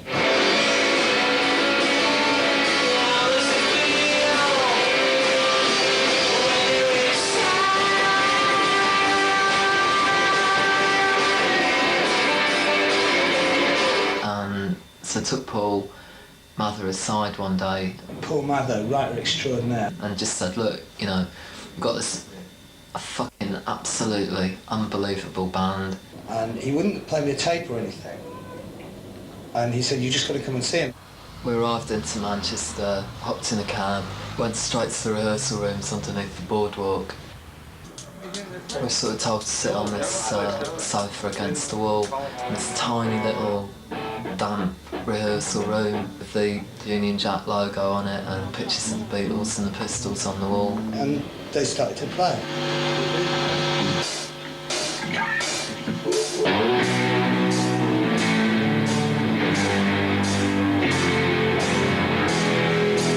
They played 10 songs. You know, like they were playing for their lives. You know, no breaks. I mean, this wasn't like any rehearsal I'd ever seen. It was like a full-on gig. And they just played these songs standing 5 foot away from us. We were just pinned to the wall by the sound of it, you know, and I just looked at Paul and he was just gobsmacked. They did I'm the Walrus. And I remember just looking at Johnny again. So I'm the Walrus.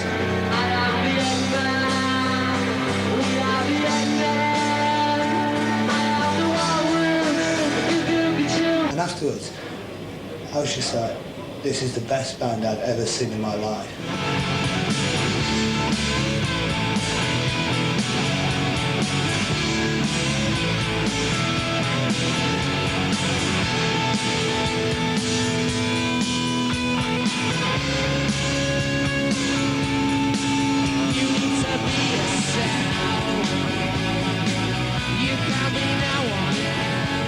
I remember the first time I heard Supersonic and I thought it was almost too perfect. And I was thinking there's got to be a catch, it's got to be like nicked because it can't be this good. But he is that good and that's the genius of Noel Gallagher. Do you know what I mean? I think he probably is a genius. He's just got this just knack of just writing just top tunes. Oasis B-sides are better than most bands' A-sides. The Master Plan, that was the 4th track in a CD. I mean, name any single band, you know, that's around at the moment, and like, you know, I defy anybody to actually come up, you know, a band that's wrote a better song than the Master Plan. Take the time to make some sense of what you want to say. Cast your words away upon the way. Sail home with acquiescence on a ship of hope today. And as they land upon the shore. Noel writes anthemic songs, man. It's all the, you know, songs that are made to be sung on football terraces, you know what I mean? Dance if you wanna dance, please brother, take a chance. You know they gotta go, which way you wanna go? Now is it we don't know how it's gonna be. Please brother, let it be. Life on the other hand won't make you understand. We're all part of a master plan. Tend to get a guitar and a notebook and a pad, just open up and just let it come out. Sometimes it's good, you know, sometimes it's not so good. He knows wordplay and he knows how to make you probably think it's something when it's probably about something completely different. You know, it might be about what he's had for his dinner that day and everyone's looking at it like, oh, it's his relationship with his dad or something.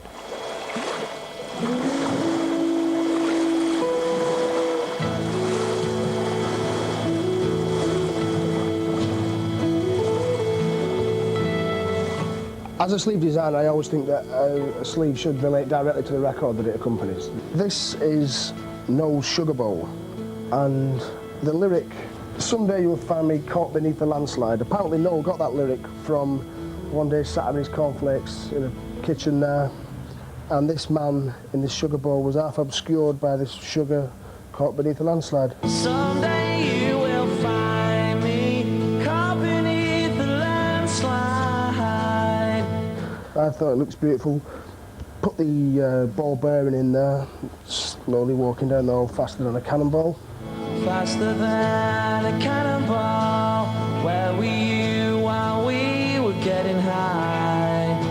Someday you will find me caught beneath the landslide in a champagne supernova in the sky. Someday you will find me caught beneath the landslide in a champagne supernova, a champagne supernova in the sky. Talking about the lyrics, do you think you're getting better as a lyricist? Oh no, I just don't know. I started off really, really good, and then I came slightly above average, and then I went to average, then I went slightly below average, and now I'm just rubbish. What connects with Oasis music and the public in general is that you don't have to think too hard about it. It instantly is accessible, and you can instantly relate to it. You can instantly put any meaning you want to his lyrics, and it's got melody.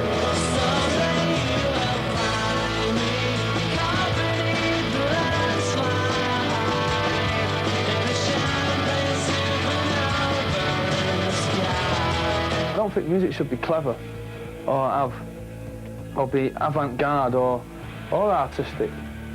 I hate art in music.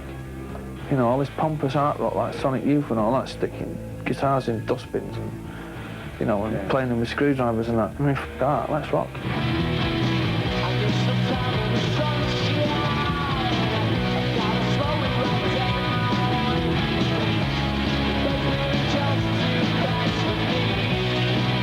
Nola's incredibly prolific, you know, it's like, you know, when he's always got the next album record, you know, in his head. Wonderwall took 10 minutes, literally. Cast No Shadow took like 10 minutes. Morning Glory took about 20 minutes. It just, I mean, when I was writing the songs for that album, they were just coming so fast like that. Writing loads, struggling about 4 a day. Yeah, we're excellent. We are the best. 4 classic tunes today, just like that.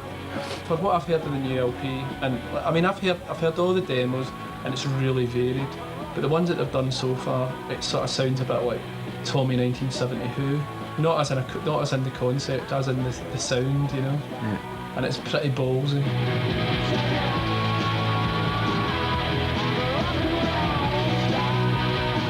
The future for Oasis, I think, there's no limits to where they can take it. It's completely down to them.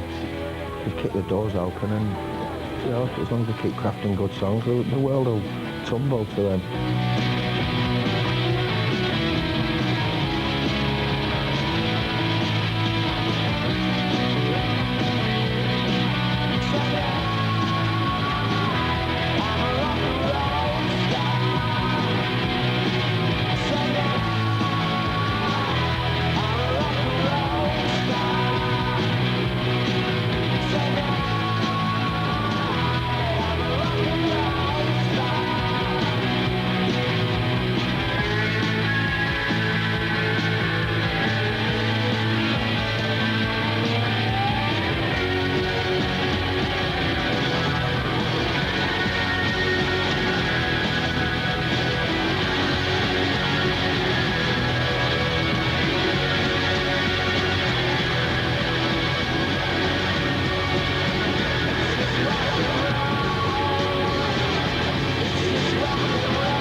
Isn't it sick?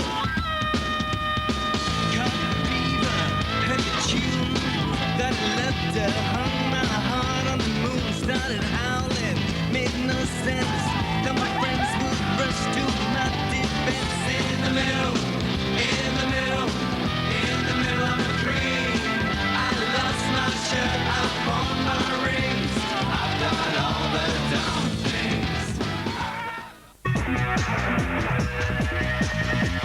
talk to anybody.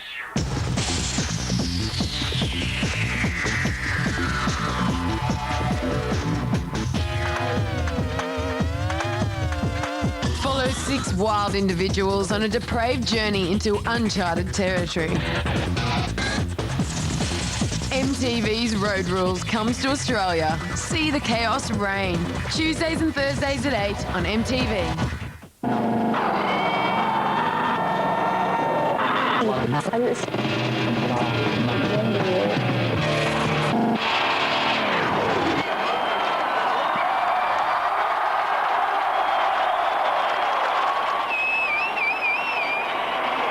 How's everyone upstairs?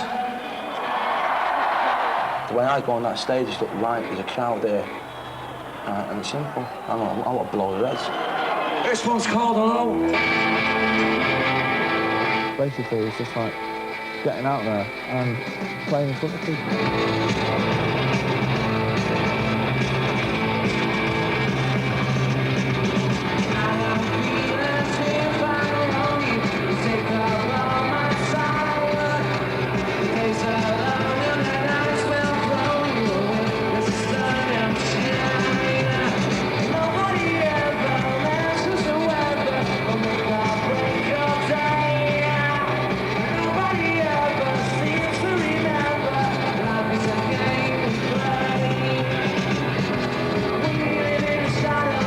There's a quote from Liam which says something like, "You can shoot me 35 times, but I'll never feel it while I'm on stage."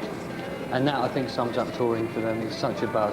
There would be no point in Oasis if we weren't a live group, you know what I mean? Because we were a live band for 2 years before we even made a demo.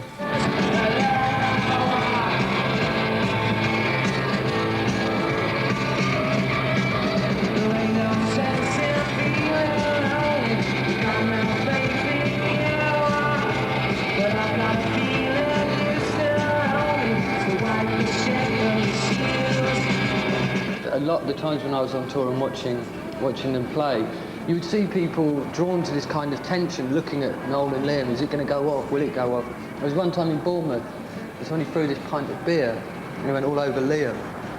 And of course, everybody in that building was just like, what is he going to do? So he's got two choices. He can either dive into the audience and try and beat the guy out, or he can carry on singing. So he just started walking round and round and round, and everybody's looking at him. What's he going to do? What's he going to do? And then he just went back to the mic and started singing, and the place just erupted. We don't jump into the crowd with our guitars and start playing where they're dancing. We have a bit of respect for the stage, man. Plus, I mean, they always go, I'd be all right if they got up and jumped straight back off, but they always like want to kiss you, or put their arms around you, or we even had some guy one night, it was in Boston, he got up on the stage and asked for an autograph. I was in the middle of a guitar solo. Can you sign this for me, please? Piss off. You know, they can do what they want when they're down on it, but if they get on that stage, you know what I mean, that's like, I don't like that at all, because we've had trouble in the past in England where I've been punched out by a fan. I had to have stitches and stuff like that. It got a bit ugly. When I first started with Oasis, I was basically coordinating their security. It was just after Noel had got a smack in the head in Newcastle, and they decided at that point that they needed to sort of rethink the way they made things happen.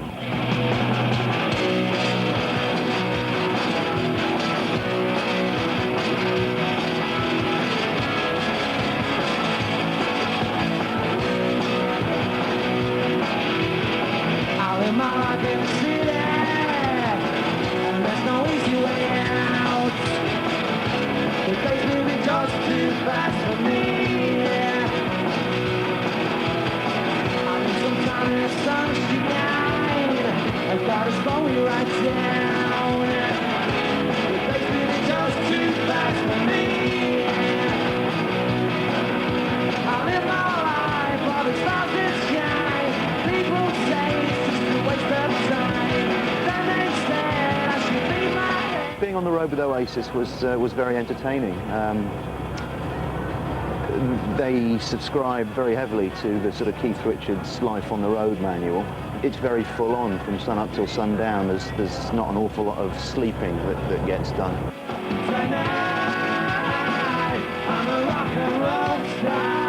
And I've always done the same thing. Now I'm in a band and everyone goes, oh yeah, it's like, oh yeah, you know I'm doing this because you're in a band, and it's not. We've been living this life for the last... we've been living the in inverted commas, the rock and roll lifestyle since I was like 16 anyway. Going out and drinking and doing whatever and meeting women and taking drugs and all the rest of it and listening to music. But now because you're in a band that's in the spotlight, it's like, oh, we're held up as these like rock and rollers. But there's millions of people in this country today, even people who come to our gigs who are more rock and roll than we are. You know, compared to some of the people I've met, they're boring old farts. People say it's just a waste of time. Then they said I should be my head. Well, that time me was just a day of that. I'm gonna take my car and drive real far. You're not concerned about the way. Most of your time is spent on the road doing the banal. It's making sure that you've got alarm calls set for people. It's making sure that they are woken up on time. It's making sure that aeroplanes are not missed. It's making sure that sound checks run smoothly. It's making sure that autographs get signed, that people get to eat something during the course of the day. I need PG tips, mate. Full on. Beans on toast. They're bad. They don't eat their veg, so I'm like bossing them about. Noel and Liam are bad, but they're learning, they're getting there. Today they did wonderful. They ate the good boys. Into that, you slot 2 hours of insanity, which is when the band have come off stage and somebody's entertaining them in a nightclub, and the drugs do turn up. And it's craziness for 2 hours. And then nobody wants to go home. Nobody wants to go to bed. Nobody wants to get back on a bus to travel to the next town to do the next gig, because this is where the crack is, by which I mean fun.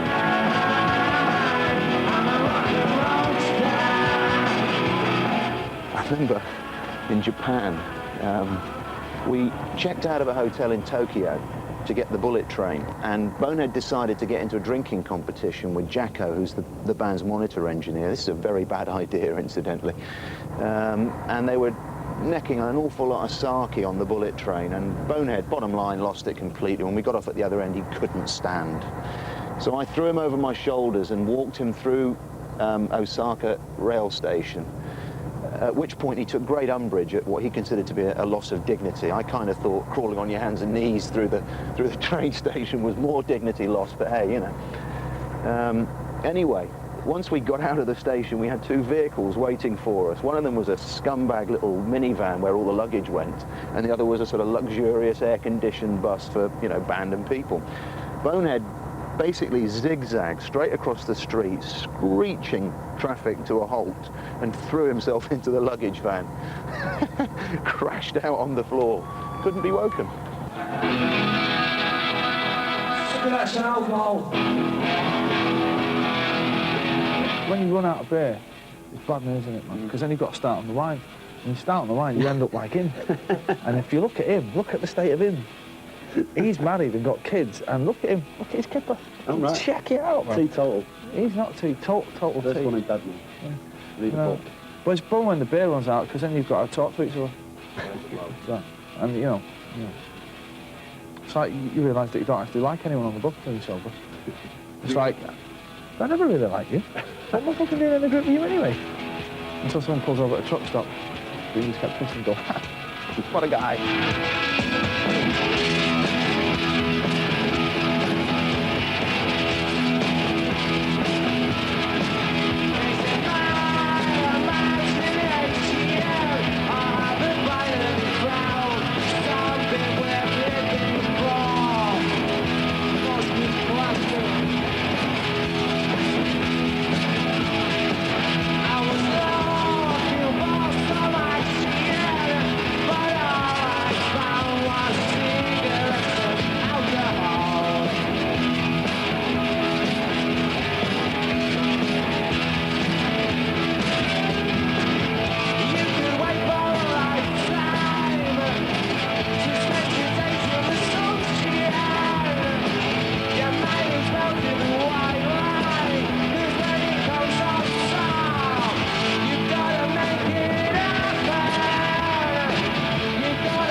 Liam dancing down the aisles of a bus, not dissimilar to this one actually, and singing at the top of his voice the Beatles track, Hey Junior, Behave Yourself. It was probably 11 o'clock in the morning, and Liam had had his first half a dozen cans of lager, having not been to bed the night before. And we had a very difficult day, because once it stops being funny, once Liam just goes over that edge, then it starts impacting on the way everybody else gets to experience that particular 24 hours. Touring is a different animal anyway. I mean, it is like going into a bubble where you're completely insulated from the world, and all your personal problems or your public problems, you know, they just disappear because everything's looked out for you. But it's a very exhausting process. And when you're schlepping around some country for 5 weeks, then you're bound to get on each other's nerves, and little things will really annoy you, and then you get very tired, and you know, you go through this whole wide range of emotions when you're touring. Bad behaviour became relative, quite honestly. Liam set the standard, and anything that didn't meet his standards wasn't considered to be bad behaviour. You know, stuff that would have looked appalling in any other circumstances looked kind of sort of okay when it was within the context of Oasis on the road.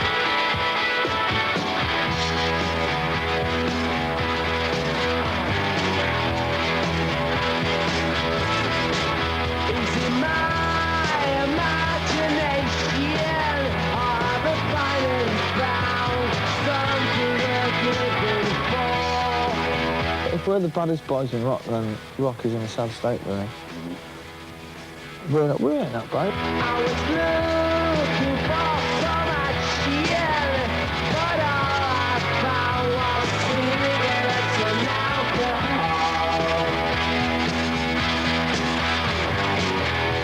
When I first heard that Oasis were coming to stay here, it didn't mean anything to me. I'd never heard of Oasis. I didn't know who they were, didn't know how many members were in the band. And the day before, I was given an article to read on their reputation and what they'd done to previous hotels. And that was when I started to panic.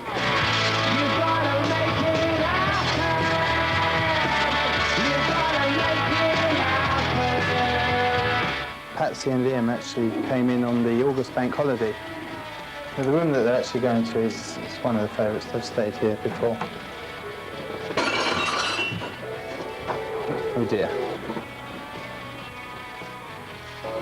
The Egyptian suite here. Preferences, Roederer, Cristal, Roederer Champagne, and Jack Daniel's always a preference. I think the champagne's more Patsy actually than Liam. This is where the party was held.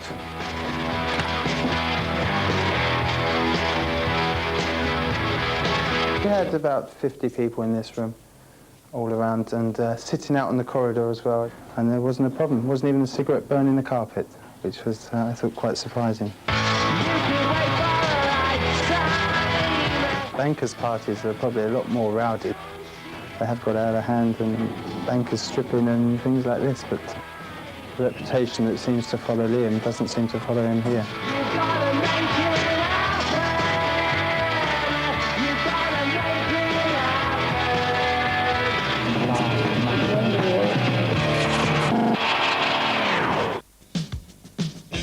I think right now we're in a pretty soft cycle. You know, it's kind of like Bananarama, Boy George era again.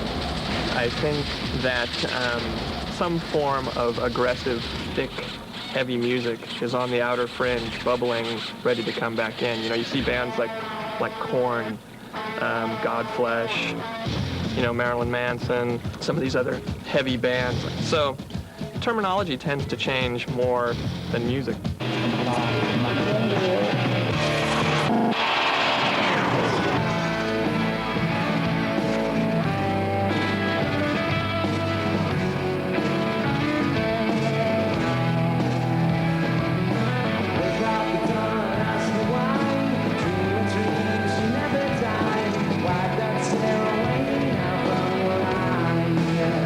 Liam has always been the sex in the sex, drugs and rock and roll as far as Oasis are concerned. I couldn't resist him. Bottom line, he could have pretty much anybody he wanted in any town that he wanted them. There were always girls chasing, hovering, waiting.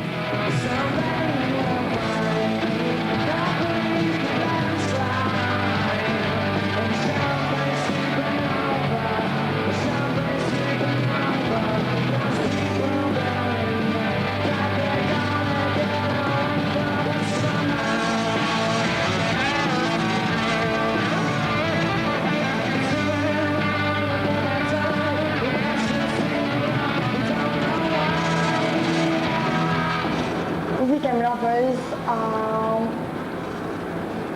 just before his birthday or just after. Just before the Morning Glory came out. Yes, and to me it wasn't just quick, fast love, you know. To me I felt quite romantic about it. And we exchanged a lot of deep thoughts, you know. We even talked about aliens, you know, astro traveling. That was quite funny.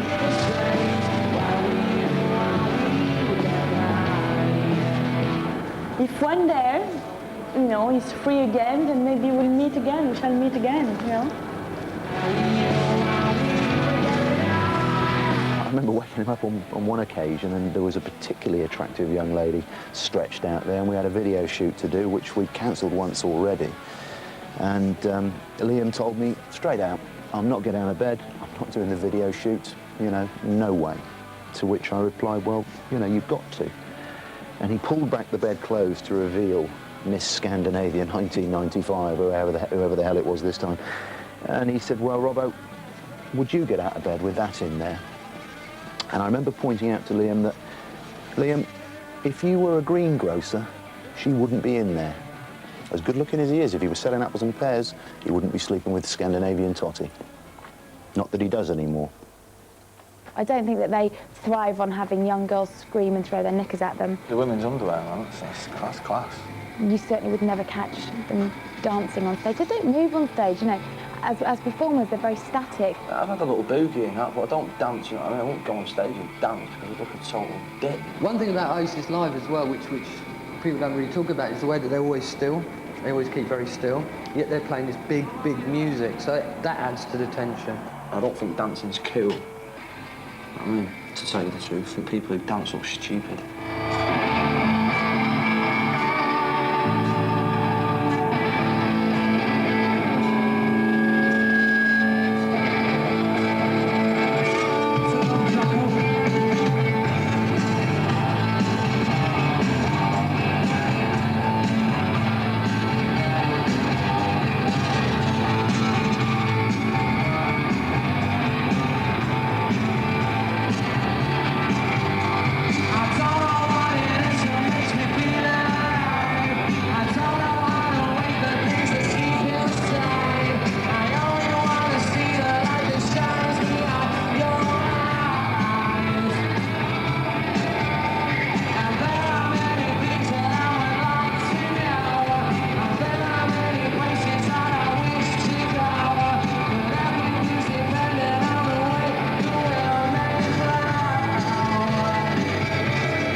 Places that we haven't been before that we're going to have to go to.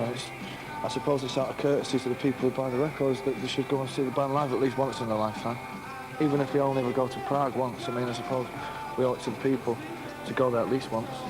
So, but you know, we get well paid for it. So. What we've got is what we work for. So we're going to put records out in Germany. People buy them. They deserve to see us play, so that's the way we do it. We want to go around the world, you know what I mean? It's not about cracking anywhere. It's not about selling more singles in America and selling this, that and the other, wherever. It's just going out playing to the kids. In the first 6 months of them touring, Bonehead spent like must have been about £1,000 phoning me up from all parts of the world at 4 o'clock in the morning, like, singing songs down the phone to me, do you know what I mean? You know? So I eventually had to change my number about 5 times, do you know what I mean? You know? But he's like, since then he's actually grown up, got married, had a child, and doesn't phone me at 4 o'clock in the morning anymore. The answers in you're looking back, before and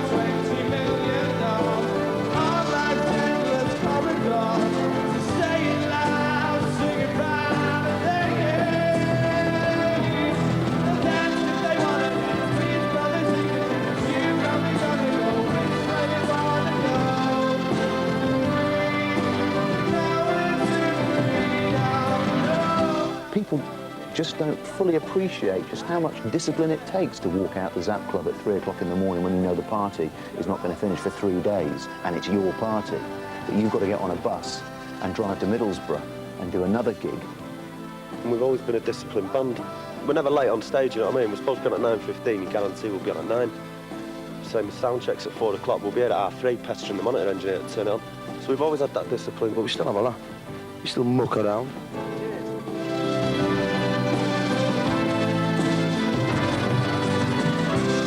We're quite a pampered rock star band in England, where we can sound check for about 3 weeks before we do a gig, and we can have dressing rooms that are like absolutely enormous and naked women lying around everywhere giving you £50 notes and that. But over here it's like you just walk on and it brings it back to you. It proves to you how good you actually are in a situation where it's like, well, there's the equipment, go on there and do it, to a crowd that's not your crowd. Which is why I like doing them, because you get, you know, because sometimes you can become lazy. Back in England, where it's like you're playing to 20,000 people a night, if you walk on a farting down a mic, they'd all go.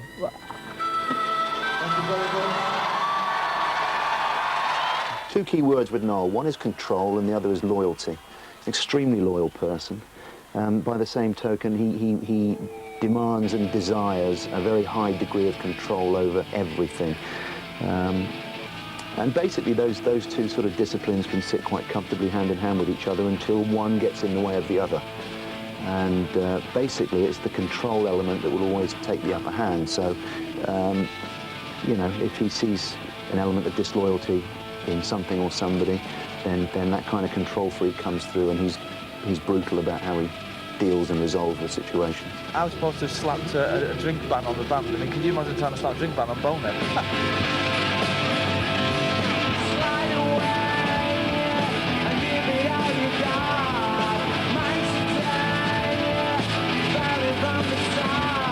I've never in my whole life, and this is a compliment, met anybody with as much integrity, as much emotional integrity as Liam. And as soon as he had the thought, then he's committed the action. Now, that can come across as recklessness, and it can come across as just childishness, but I honestly believe that what it is just total and absolute integrity of personality.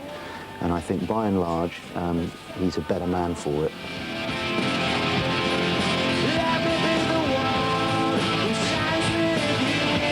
My relationship with Liam could only be said to have deteriorated pretty much from the first day I ever met him. In order to do a job that was of any value to them as a band, I could not spend every waking hour, like everybody else was, kissing their arse and saying yes. And inevitably, Liam grew to resent that.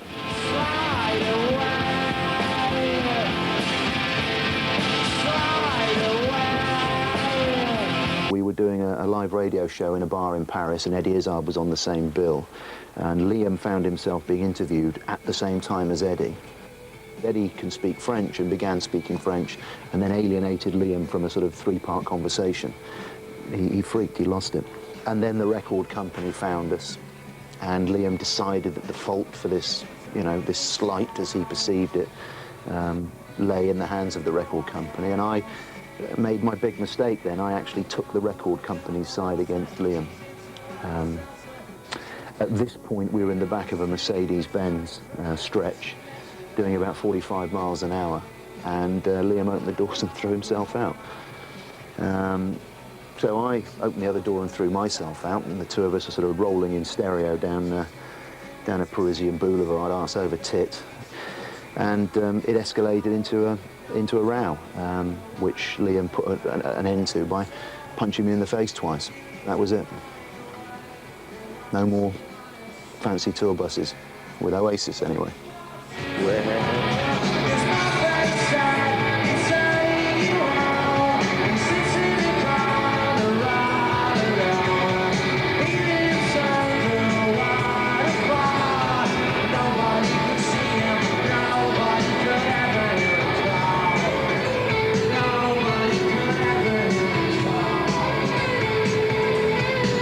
Life in the group's not a bowl of cherries or anything like that. It's not plain sailing, especially in this group. It never has been. It always seems to be it's either one thing or it's another, so it's not a big deal to us, you know what I mean? We'll just carry on with that.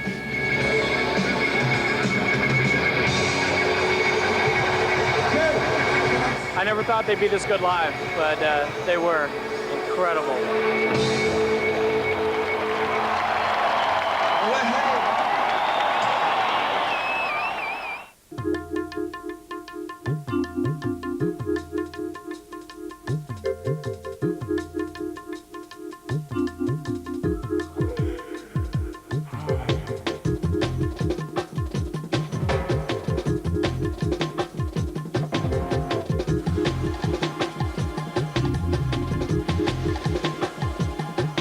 Styles.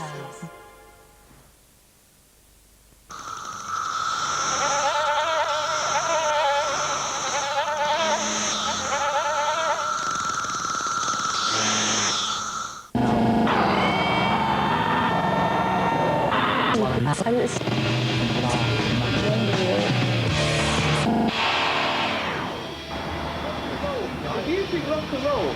Getting a rock and roll is about being yourself, and I want a fucking boat and a drink and a rock and roll's about music. With brothers, it all comes out. You know, there's no bullshit. You know, it's like when Noel or Liam are upset with each other, it comes fully out. You know. Wait, they've also Who's talking about the Sex Pistols? They're the best rock and roll band that ever been founded. You could have a crane trying to get between the two of them, that ain't going to work. Of course it was so good, that's why it was so good. What, because they got arrested? Because the Rolling Stones got arrested, they were a great rock and roll band? No. Nobody had a bullshit.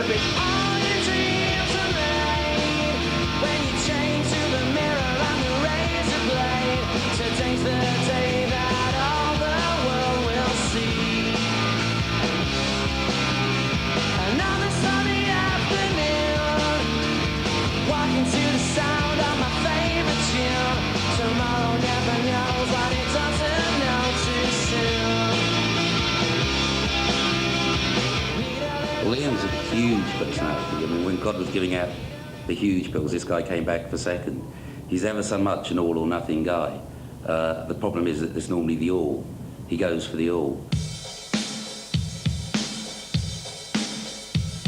To him, there's a very fine line between excess and success. Success gives you excess, or excess gives you success.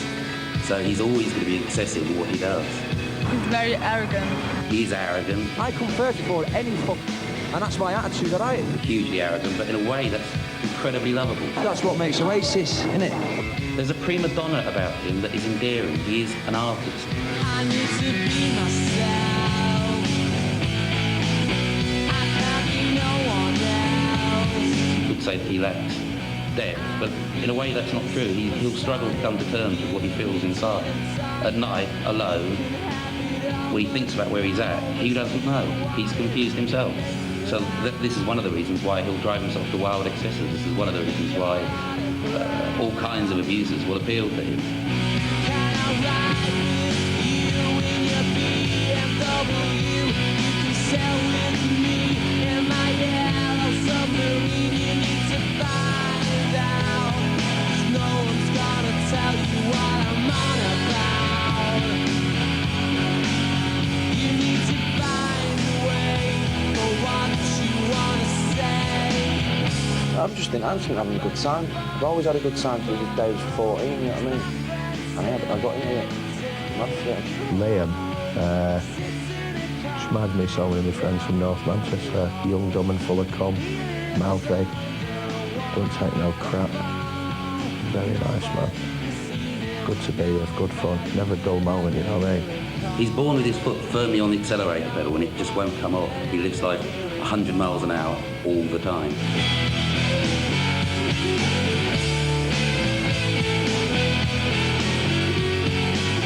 I wanted to be a singer because I want attention. Simple. He'd always get noticed. If he was working in the local supermarket, he'd get picked out. He's got a quality about him where people will notice his actions. And because his actions are always so over the top and so intense, that's going to attract a negative feeling from people. So people aren't going to like you anyway, as a whole. If people are going to find you controversial, then you might as well enjoy that controversy. They are stars. You look at Liam Gallagher, he's got the swagger, he's got the arrogance, they don't give a, you know, and they live the life, and they don't play by anybody's rules but their own. To be whatever I choose, and I'll sing the blues if I want. I'm free to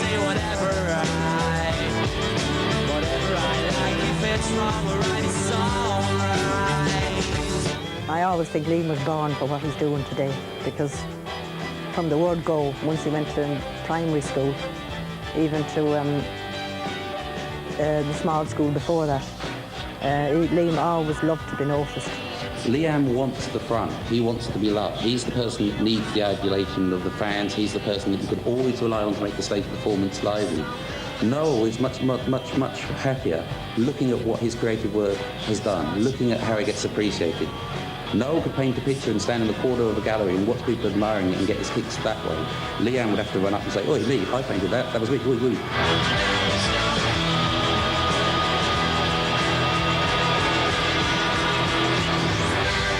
So does Liam still wish he was you? Not anymore. He doesn't know.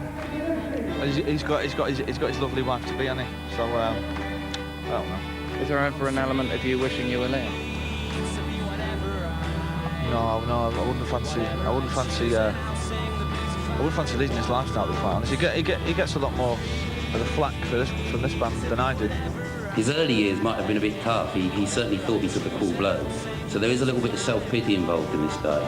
And during his teenage, especially 14, 15, he would have felt inferior to his brother for sure.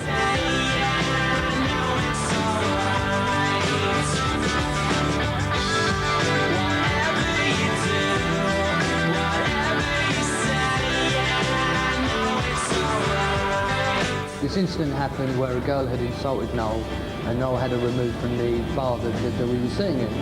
Liam saw this going on and came, "Well, what are you doing? What are you doing?" Because Liam's very protective about fans. Even though fans might insult him, he'll still protect them. So Noel just said, "Look, just mind your own business, Liam." And Liam, no, what are you doing? What are you doing? So finally, bang, they're at each other, and they're squaring up to each other like this. And I went to separate them. And I realised, as I was trying to do it, that they didn't even know that I was there. All they could see was each other. That's all it was each other. In Liam's chart, the lower of the planets rules drive or anger, if you like. So to wind Liam up, all you've got to do is provoke him in any sort of way, get him stimulated in any sort of way, without letting him have his say, and the guy will blow. And then Noel eventually he explained to Liam what had happened, and that was it. Finally, and went, "Okay, I understand," and moved off. But the intensity of that relationship is like that. The world disappears. When those two are arguing, the world just disappears, that's it, And, you could have a crane trying to get between the two of them, but it ain't going to work. You're not a spokesman for the band. I'm not. Are you saying that? Are you? Yeah, I am. Are you? Yeah, I am. You might be in your little world, but as far as I'm concerned, if you think what I'm saying is bullshit, I think what you're saying is bloody shit, man. I think the good thing about being brothers is that every single bit of shit comes out. Do you know what I mean? Whatever they're thinking about each other, it comes out. But because they're brothers, they can take it. Whereas if you're in a band with people that you're not related to, you hold stuff back because, if you really tell them what you're thinking, the band breaks up.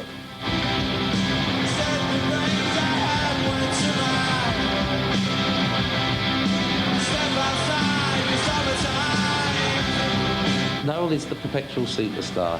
There's a soft, sensitive, aesthetic quality to him that he was born to be a writer, born to be a painter. His talent lies in what he actually produces. His stage performance doesn't need to be that great. He's got real, genuine talent. He is a creative genius.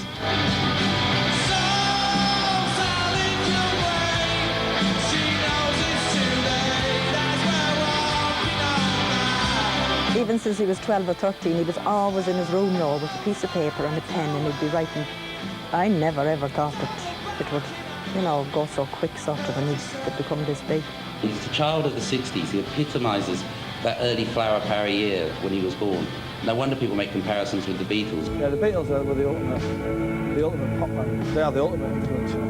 Everything that I write, I compare to the Beatles. I'd like to be in a Beatles covers band one day. Some might say that we are. So with the power of Moses, Jesus Christ and Nabi Muhammad, I want to get up on the spiritual level to attend John Lennon. Have you got the feeling there, John, about the pop band Oasis? Well, one of them is very spiritual. Which one? Noel Gallagher, very psychic guy, very spiritual. Wow, okay. He is of the age. He is part of the zeitgeist of this age. He is so smart, so streetwise, that he will move with the fashions, with the time. He will never go out of fashion, this guy, because he's such a contemporary person. Is that right, John? John Lennon. Do you feel, John Lennon, do you feel that he would be, that John Gallagher, is it? No. No. John Lennon, oh, he is with me, John, is definitely here. Do you feel that he would be, that Noel Gallagher will make a big success in his writing? Yes.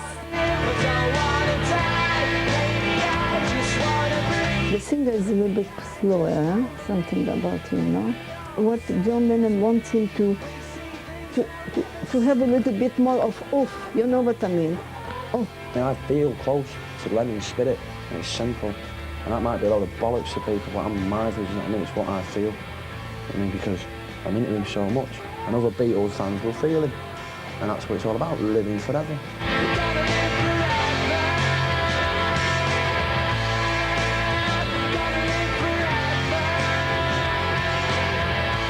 This masculine side of Liam, this dynamic masculine side of him, is hugely charismatic, and it's hugely, it's sexual, basically. The guy is dynamite.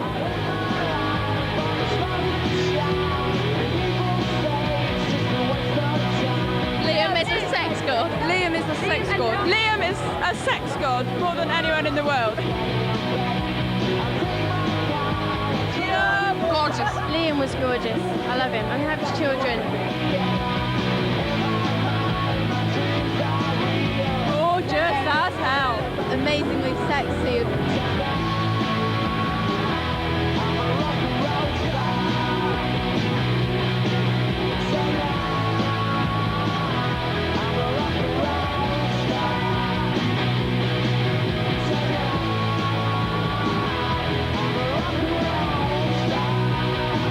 I dread to think what he does in the bedroom at night. Kinky, he's for sure kinky. He'll take people to the limits. You've only got to look at where the masculine planets are in his chart, the way that they're all tightly bound. This guy knows every trick, every technique, and he'll be absolute dynamite.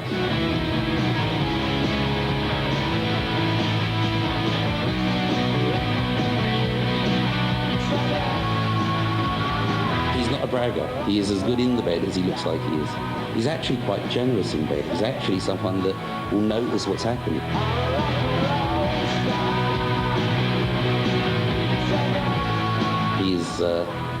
He's one hell of a guy to lay, I'll tell you.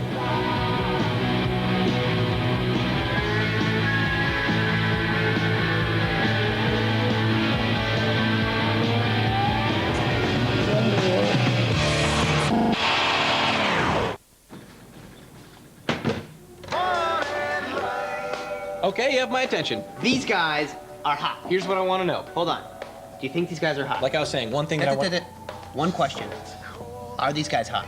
Push comes to shove, I'm gonna have to say, yes, these guys are very, very, very hot. Just want to make sure we're on the same page about these guys. Oh, these guys? Oh, yeah, these guys are hot. Yeah. Where'd you get the tape? It's my workout mix. You work out? Abs. Not a lot.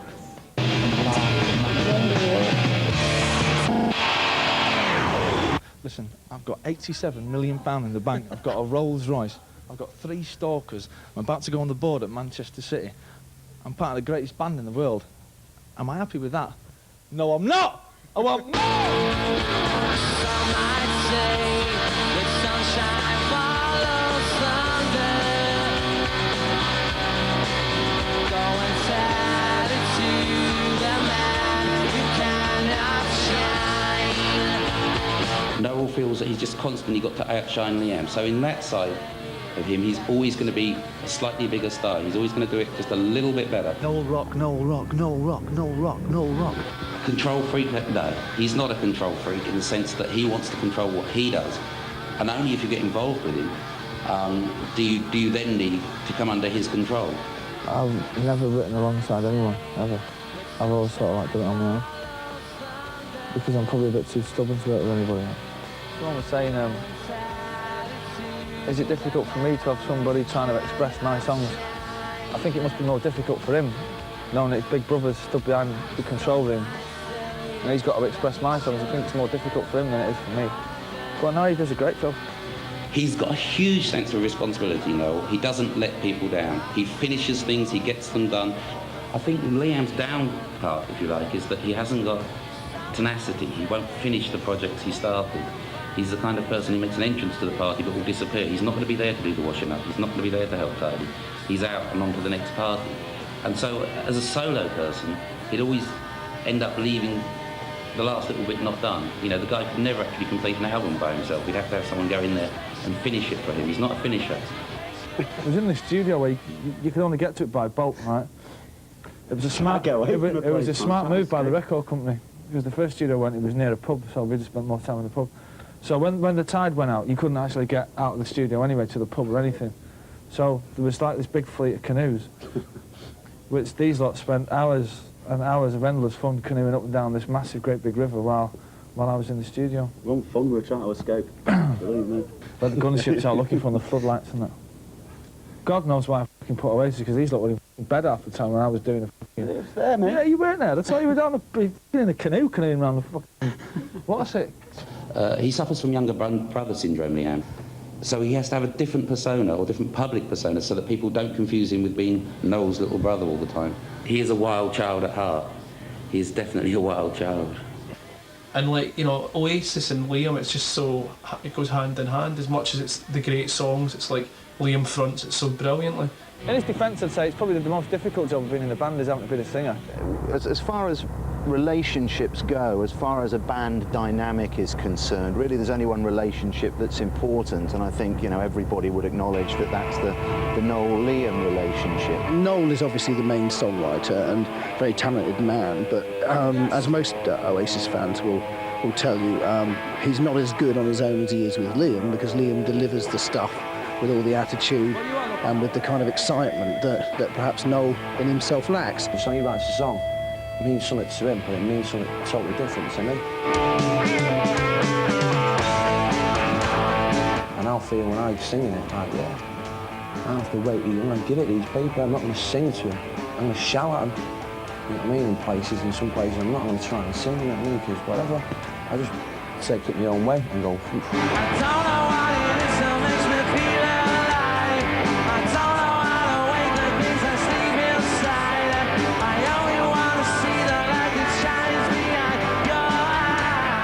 They have got a great relationship, not because they get on well, but because they've had a lot of chance to practice with each other's personalities, and they know exactly what makes each other's tick. They know exactly how to set the other one off. If there was a musical style called Liam rock, what would it be? Probably a lot of shouting and grunting. Probably be very primal. In it, yeah. They've also got a wicked sense of humour between them, which most people would find scary. They'll take each other to limits. They'll remind each other of past hurts in a way that you can't do to your best friend.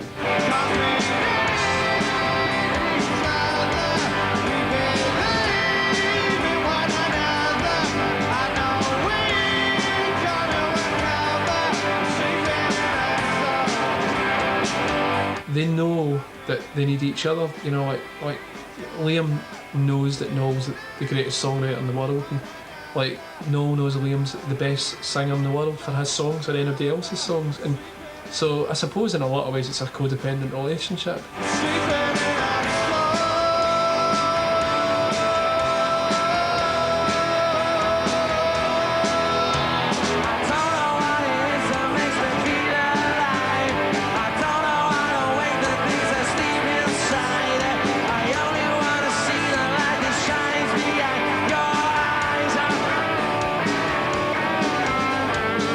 And Gwiggs and Alan, I wouldn't say just make up the numbers, but they understand that their part in the dynamic is to have no part in the dynamic. Well, there's not much else going on in the band really, is apart from me and him. I mean, the other three are like three plant pots, aren't they? If you walk past Bonehead or Alan White or Paul McGuigan in the street, you wouldn't stop, because as a five-piece, yes, they're instantly recognisable, but break that down and they're actually not. Those three could walk up and down Oxford Street on a Saturday afternoon and I don't think anyone would bat an eyelid. You don't get no grief. You don't get no grief. I wish it was him, I don't have a big man, like 8'2" down there non-stop all day. I can go out shopping for clothes with one half the time. I don't get blitzed on the street every second. It's pretty cool.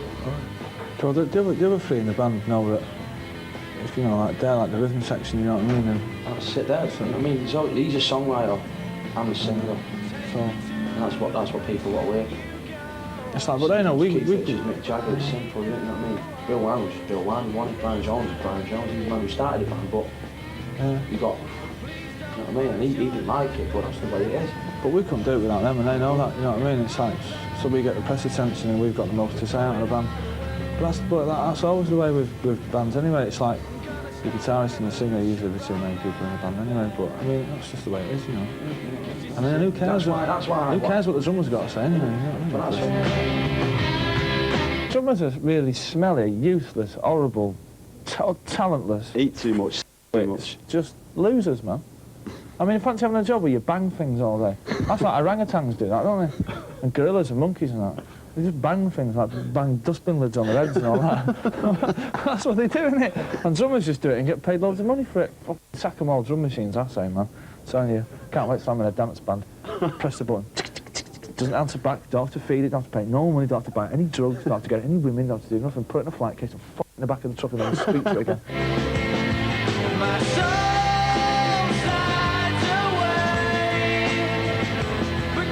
I think Noel heard something I was doing on a previous project or something, and Noel heard me playing. And I met him out in Camden for a beer, and I took him a tape along and said, this is the way I play, you know. And he played it and he liked it. He said, you got the job, and that was it. Yeah, he caught me to that, he's all right. That's good. He's all right. He's better than it. It's better than it was, how it should be. He's good drummer. And I thought there'd be a bunch of lunatics, but when I got in, they were like, nice bunch of lads.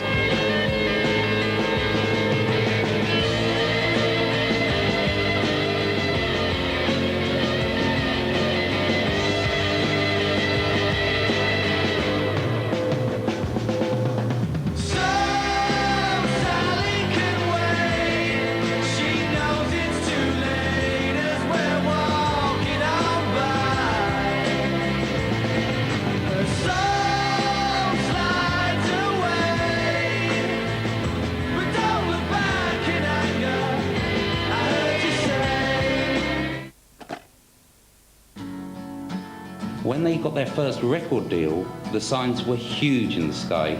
Today is gonna be the day that they're gonna throw it back to you. Oasis will be around as long as the Stones, as long as the Beatles. They'll constantly have the ability to generate multi-million-pound deals. They are going to be serious superstars. Really only young band today about writing songs that are going to live forever. Backbeat, the word is on the street that the fire in your heart is out. I'm sure you've heard it all before, but you never really had a doubt. I don't believe that anybody feels the way I do about you now. Well, astrologically, there's a cycle that happens every 170 years, and when it happened this time, the Berlin Wall fell down.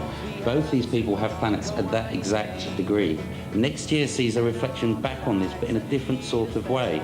I think Liam's got a very, very tricky year ahead next year. He could unendear himself to a lot of people. I would like to say to you, but I don't know how. Noel is almost certainly going to go off and do some highly creative venture. Our next album's going to be an avant-garde jazz fusion with reggae and a bit of Bosnian folk dancing.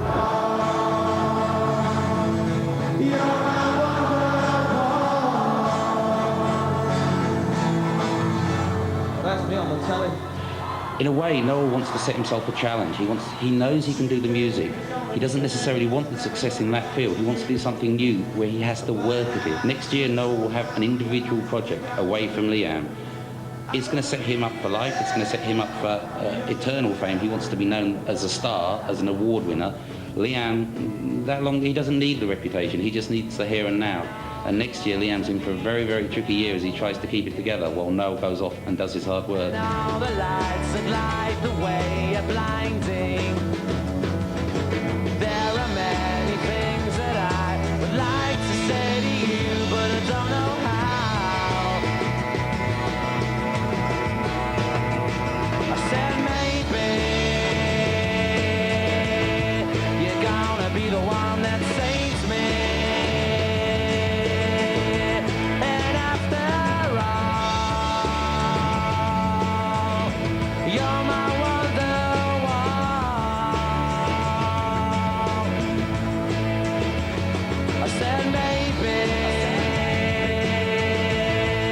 gonna be the one that saves me.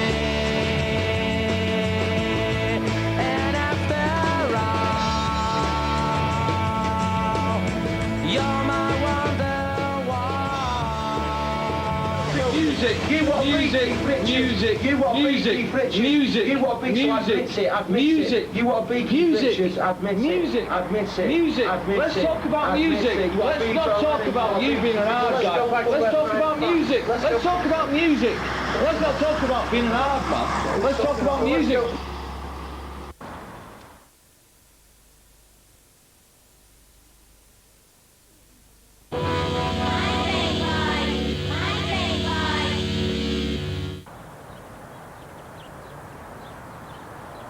Think positive, migraine boy.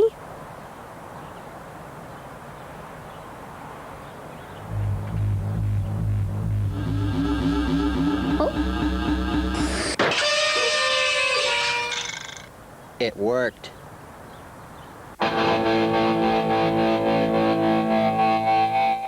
are live across the UK and Ireland. Mullet crazy. Super segue.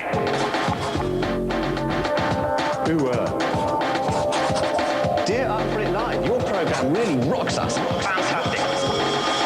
Across the UK and Ireland, with New Zealand bringing up the rear. Hello. Hello. Pulp rule. You'd have to for a TV channel to dedicate a whole day of programming just to one band. That band is Pulp. Let the Up For It Pulp Special begin. I'm Jarvis from Pulp. And what is it? I was supposed to be on MTV tonight. Yeah, with a special on Pulp. Oh, yes.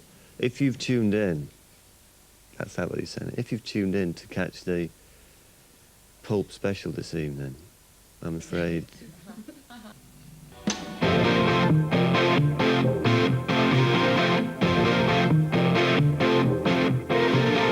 Take two.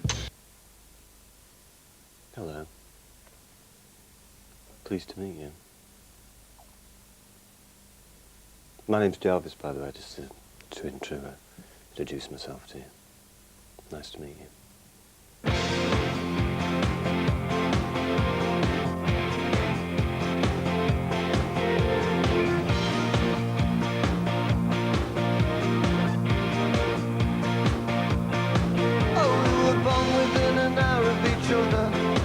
Our mother said we could be sister and brother. Your name is Deborah, Deborah. It never suited you. And they said that when we grew up, we'd get married and never split up. Oh, we never did it. Although I often thought of it. Oh, Deborah, do you recall? Your house was very small, with wood chip on the wall. When I came round to call, you didn't notice me at all. And I said, let's all meet up in the year 2000. Won't it be strange when we're all fully grown? Be there 2 o'clock by the fountain down the road. I never knew that you'd get married. I would be living down here on my own. On that damn lonely Thursday years ago. You're the first girl at school to get breasts, and mine said that you were the best. Oh, the boys all loved you, but I was a mess. I had to watch them try and get you undressed. We were friends, that was as far as it went. I used to walk you home sometimes, but it meant nothing to you. Cause you were so popular. Deborah, do you recall? Your house was very small, with wood chip on the wall. When I came round to call, you didn't notice me at all. And I said, let's all meet up in the year 2000. Won't it be strange when we're all fully grown? Be there 2 o'clock by the fountain down the road.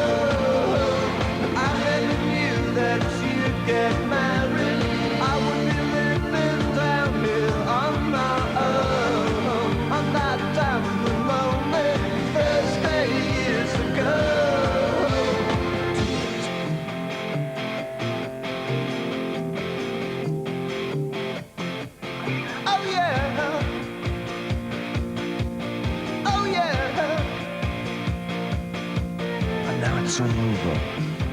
We've paid your money, we've taken your choice. And I know we'll never meet again. But Deborah, I just wanted you to know I remember every single thing. But do you recall? Your house was very small, with wood chip on the wall. When I came round to call, you didn't notice me at all. Let's roll it up in the year 2000. Won't it be strange when we're all fully grown? Be there 2 o'clock by the fountain down the road. I never knew that you'd get married. I would be living down here on my own. I'm not down the lonely first day years ago. Oh, what are you doing Sunday, baby? Would you like to come and meet me, maybe? You can't even bring your baby. What are you doing Sunday, baby? Would you like to come and meet me, maybe? You can't even bring your baby.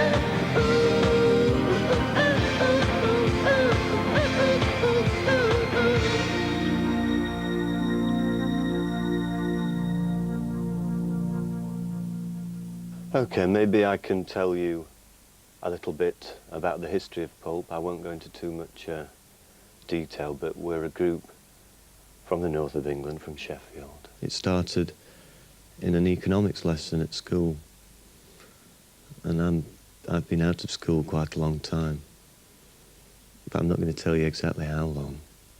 Why not? Well, you've got to have a bit of mystique in the pop business, haven't you? But anyway, we've been going a long time.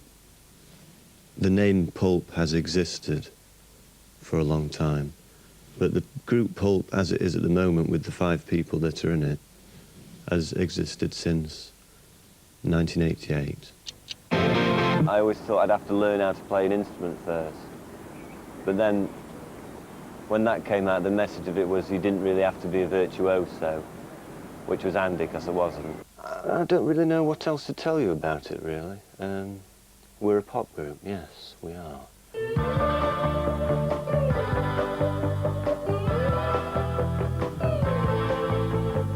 The trouble with your brother is always sleeping with your mother. And I know that your sister missed her time again this month. Am I talking too fast? Or are you just playing dumb? If you want, I can write it down. It shouldn't matter to you, 'cause aren't you the one? Oh, with your rants and the tears and the nights on the town. Oh, oh. Oh, you knew it, and you blew it, didn't you, babe? I was lying when I asked you to stay. Now no one's gonna care if you don't call when you say. And he's not coming round tonight to try and talk you into bed. And all those stupid little things, they ain't working. No, they ain't working anymore.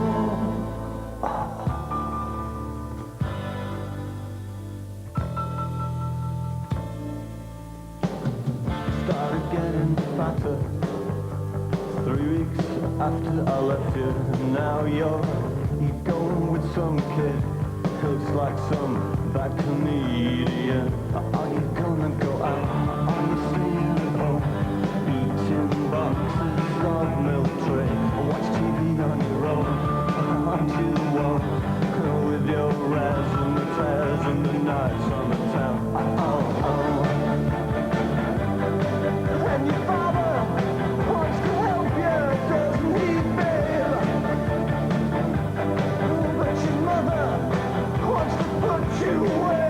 Now no one's gonna care.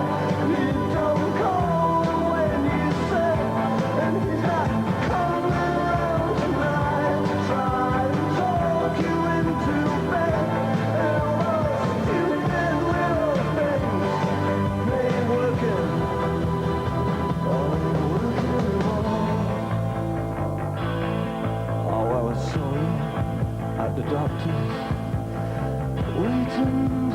test. You're trying to look like some kind of heiress, but your face is such a mess. And now you're going to a party and leaving on your own. Oh, I'm sorry, didn't you say things got better with a little bit of razzmatazz?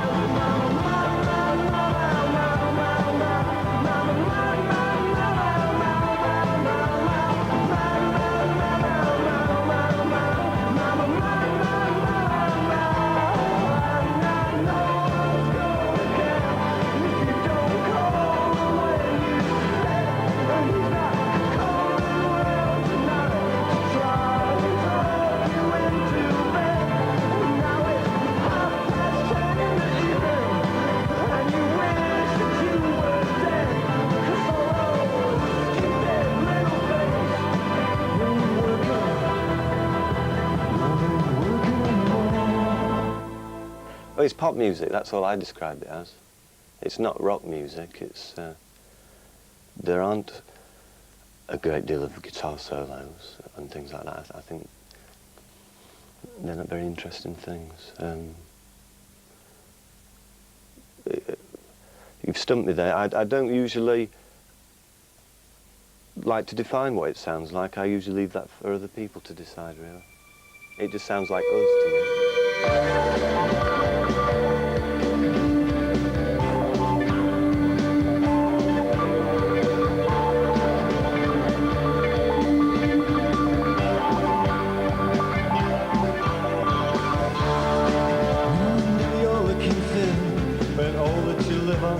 Is lip gloss and cigarettes.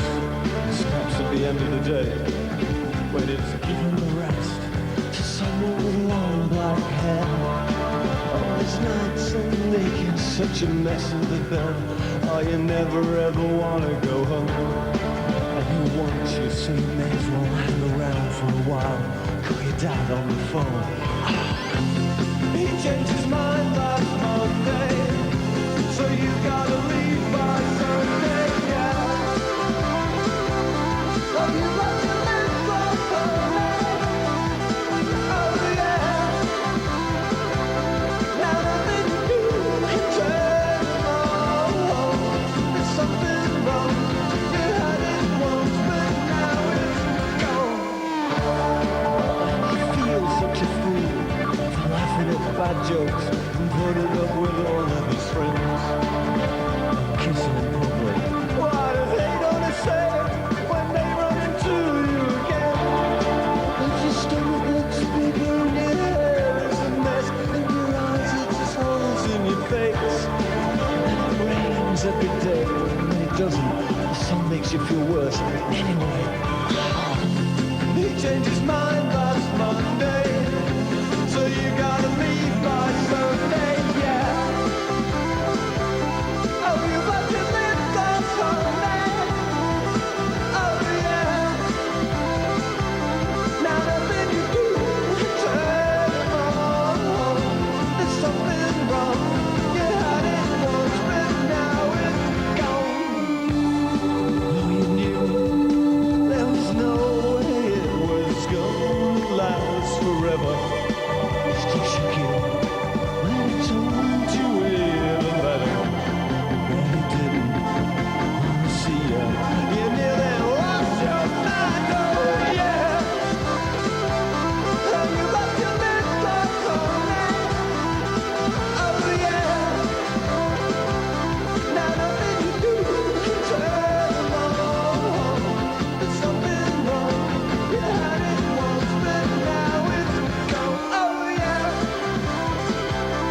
Jarvis Cocker, a man legend in tight velvet trousers. It's as simple as that.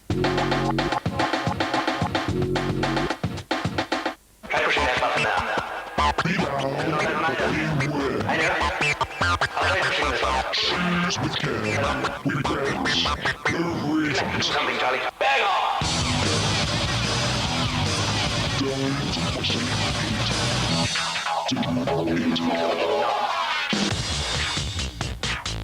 Request. Now, make your request. MTV's Most Wanted is brought to you by Duress.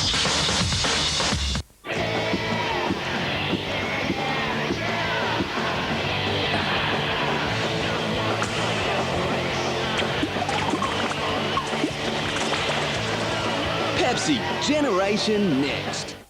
Please remember that whilst in your seat to keep your belt securely fastened.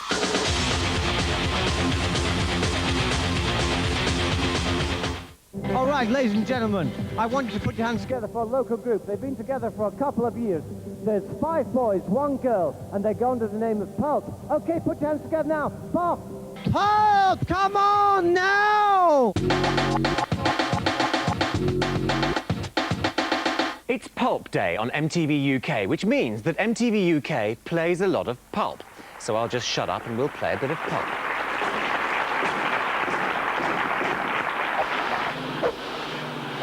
Well, it happened years ago. When you lived on Stanhope Road.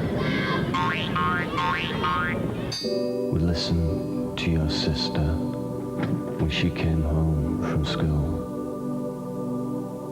'Cause she was 2 years older and she had boys in her room. We listened outside and heard her. All right.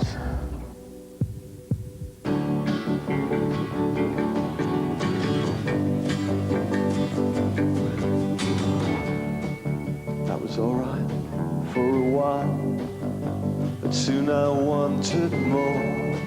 I wanna see as well as hear, so I hid inside her wardrobe. She came home round 4, 'cause she was with some kid called David from the garage up the road. I listened outside, I heard her. All right. Who says I like sentences? No, I find it an interesting time because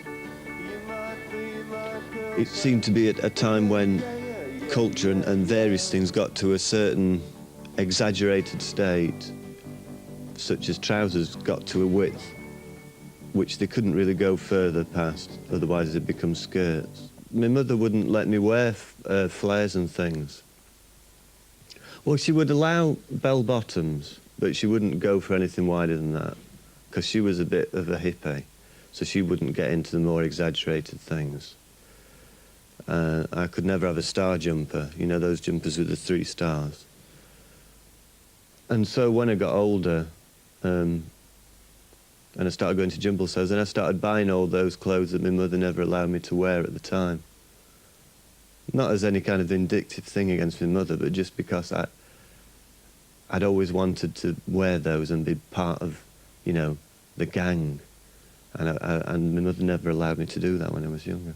Misshapes, mistakes, misfits, raised on a diet of broken biscuits. Oh, we don't look the same as you, and we don't do the things you do, but we live around here too. Oh, really?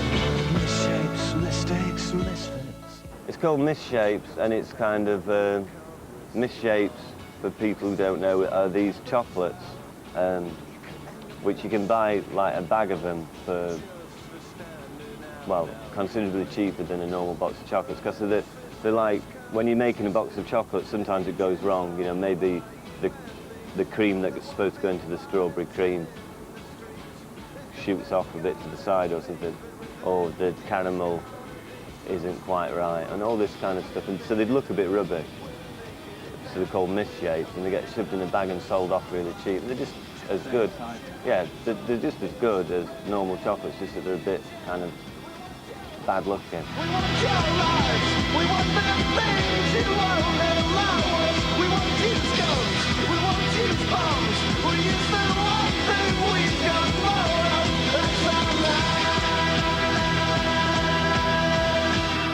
about people who are misfits and who don't really fit in with the place that they're born in and with the other people who live around.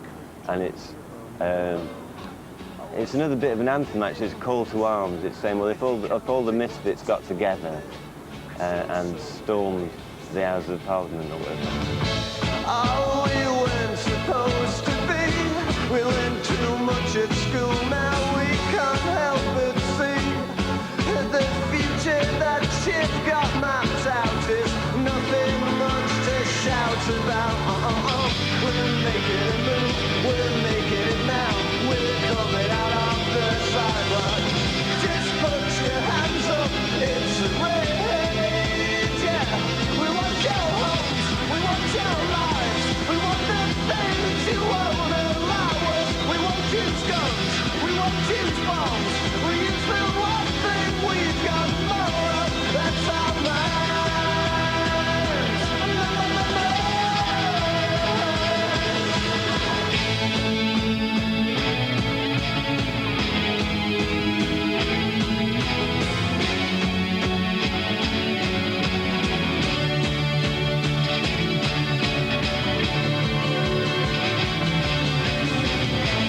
Brothers, sisters, can't you see? The future's owned by you and me. They'll be fighting in the streets. They think that they're gonna speak, but revenge is gonna be so sweet. We're making a move, we're making it now. We're coming out of the sidelines. Just put your hands up, it's a rage, yeah. We want your homes, we want your lives. We want the things you won't allow us. We won't use guns.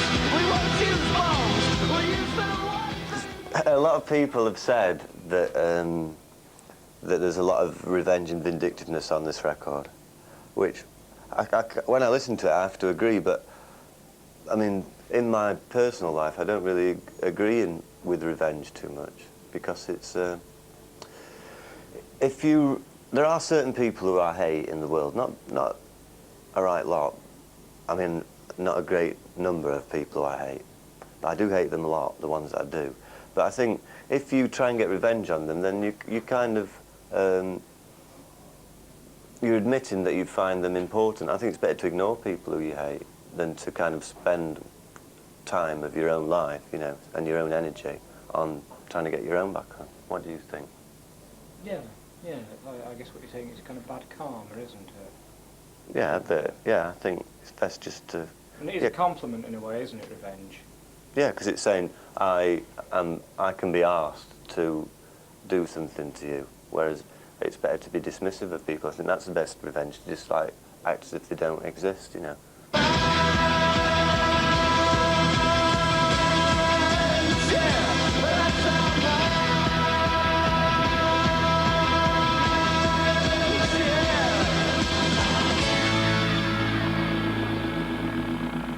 Unlike a lot of our other songs, it is kind of a bit about a kind of a thing, a big issue type of thing. I don't usually agree with songs that are about issues because they're usually rubbish. But I thought that doing that one was all right because the starting point for it was a real thing that happened to me. So it's based on a very specific thing, you know, this one girl that I met when I was at art college.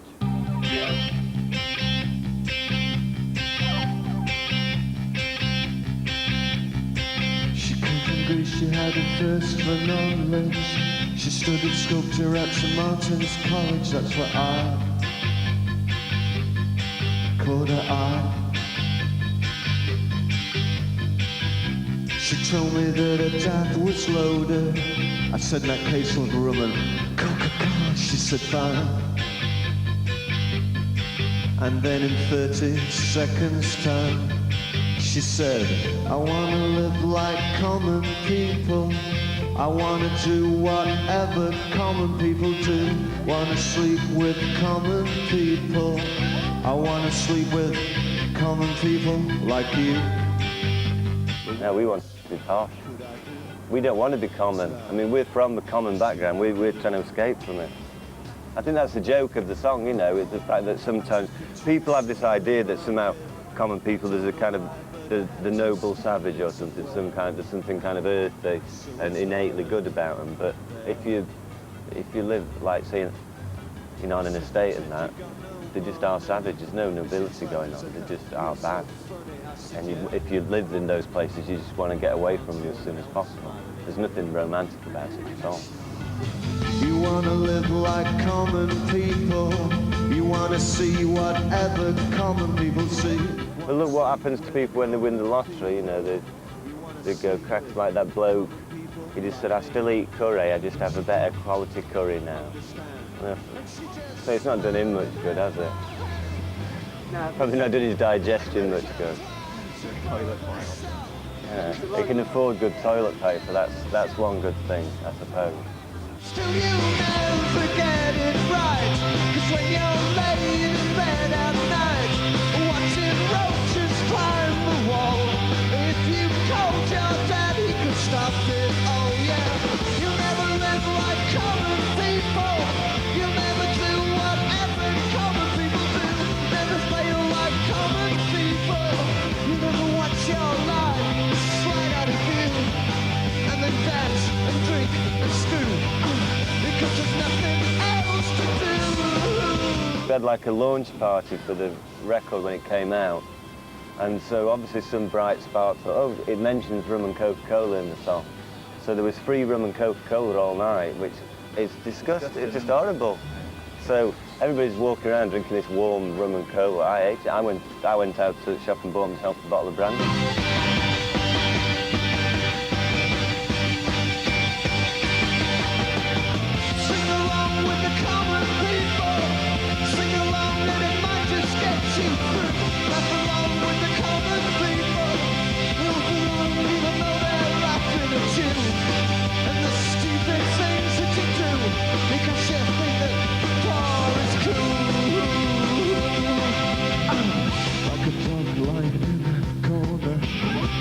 Bite you and never warn you, look out.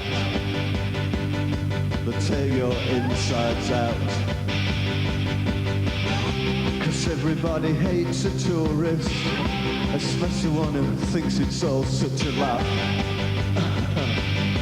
And the touch stains in grease will come out in the bath. You will never understand how it feels to live your life with no meaning or control. And with nowhere left to go, you are amazed that they exist, and they burn so bright whilst you can only wonder why. I rent out flats above the shop, cut your hair and get a job, smoke some facts and play some fool, pretend you never went to school, still you never get it right.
lot of the times when we try and write songs, we'll try and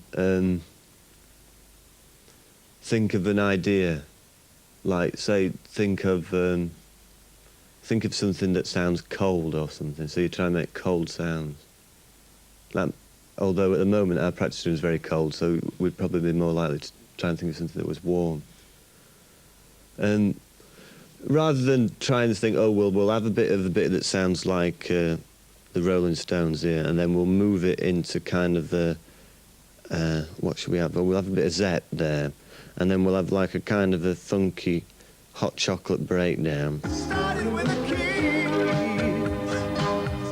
Never thought it would come to be. We'll try and think of, as I say, try and think of a mood or of an idea, and then everybody tries to make a sound that sounds like that idea. And a lot of the time, it just sounds like all the instruments have fallen down the stairs. Let's all meet up in the year 2000. Won't it be strange when we're all fully grown? There, 2 o'clock by this fountain down the road. I never knew that you'd get married. I would be living down here on my own. And that time and lonely Thursday years ago. There's a lot of elements to a good song. I mean, there's a tune. You can have some songs. I like some songs that have got a great tune and the words are absolutely crap, you know. I think you should have a good tune. And I think also a good song, when you listen to it, you get the idea that it couldn't really have been done by anybody else than the people who were doing it. Do you recall? Your house was very small, with wood chip on the wall. When I came around to call, you didn't notice me at all. And I said, let's all meet up in the year 2000. Won't it be strange when we're all fully grown? You're there, 2 o'clock by the fountain down the road. I never knew that you'd get married. I would be living down here on my own. And that time that lonely Thursday years ago. Do it.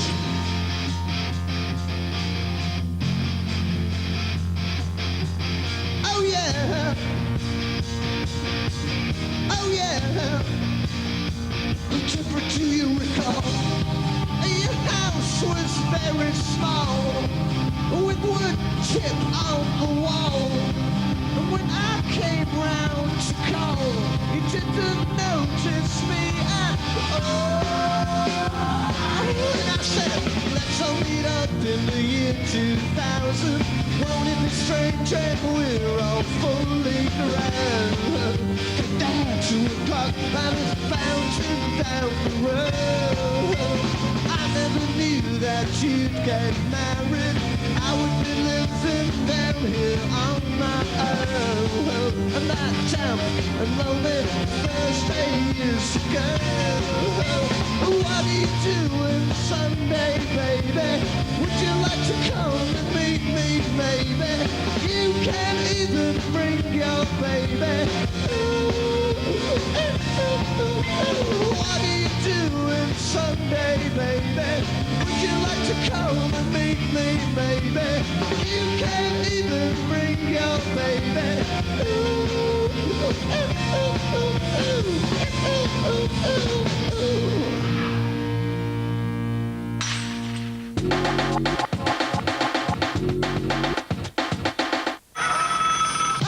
Dial MTV.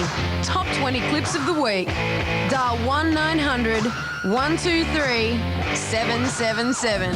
Vote for your most wanted every Saturday morning. We'll count down the 20 most requested. Dial MTV. Saturdays from 8. Brought to you by Durex.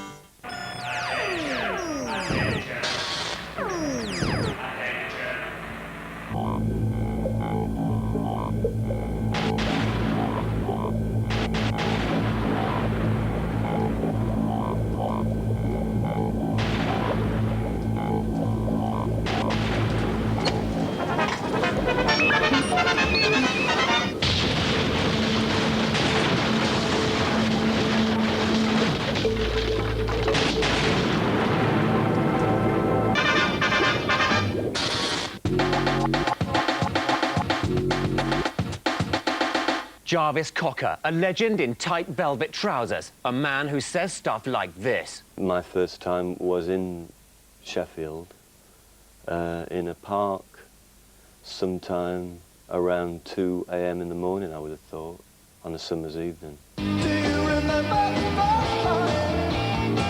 I can't remember the worst time. It was quite a warm night, so we got undressed and did it, so to speak. And I think, like with a lot of people, the main thing I can remember about it is the fact that I was very aware of the fact that this was me, Jarvis Cocker, having sex for the first time, and therefore the actual sexual congress itself probably wasn't the greatest, you know, sexual marathon, shall we say, that ever took place. But my overriding memory of it is quite pleasant because it was outside in quite natural surroundings, and so I think that's better than, well, I don't know where else, like on a rubbish tip or something. Do you remember the first time? I can't remember the worst time. Haven't you know that we changed so much since then? Oh yeah, People of our generation, when they get into the 60s and that, I can't see that they're suddenly going to kind of really calm down and start drinking port and lemon and stuff like that. They're probably still going to be saying, yeah, I'm going to go out and have it. help the aged. One time they were just like you. I don't know if you notice there's some kind of painting. It starts on a painting on the wall, and all those paintings are done by this artist called John Curran, who we're kind of working with at the moment, and the idea for the old people and stuff came from that as well.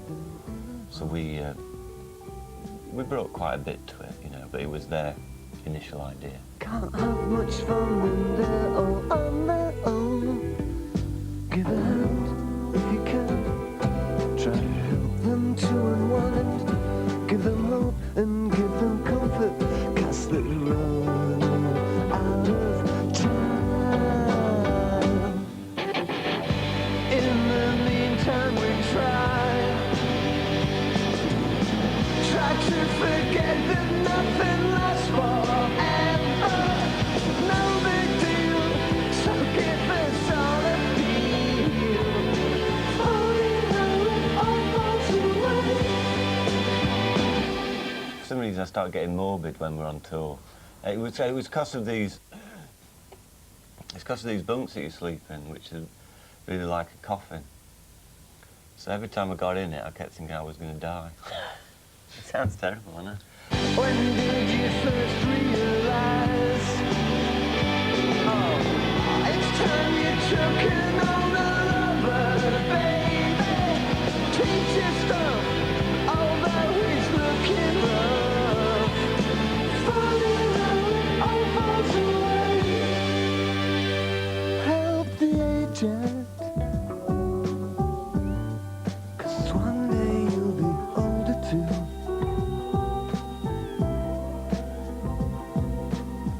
You might need someone who can pull you through. And if you look very hard behind those lines upon their face, you may see where you are heading. And it's such a lonely place. In the meantime we try to forget that nothing lasts forever. No big deal, so give us all I feel. Falling out, all falls away. When did you first realize?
first wrote This Is Hardcore, its working title was Barry Swings.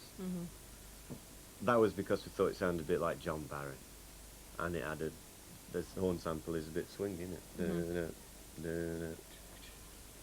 But Seductive Barry, and that song more Barry White, was isn't it? Barry White, yeah, because we thought it's kind of a long kind of, one of them kind of seduction numbers, and I was singing through this vocoder thing which made my voice go really low, so I almost got down to Barry White levels, you know, and I'll never be able to get that low in real life, but with the aid of technology I almost got to be Barry, which was quite exciting for me.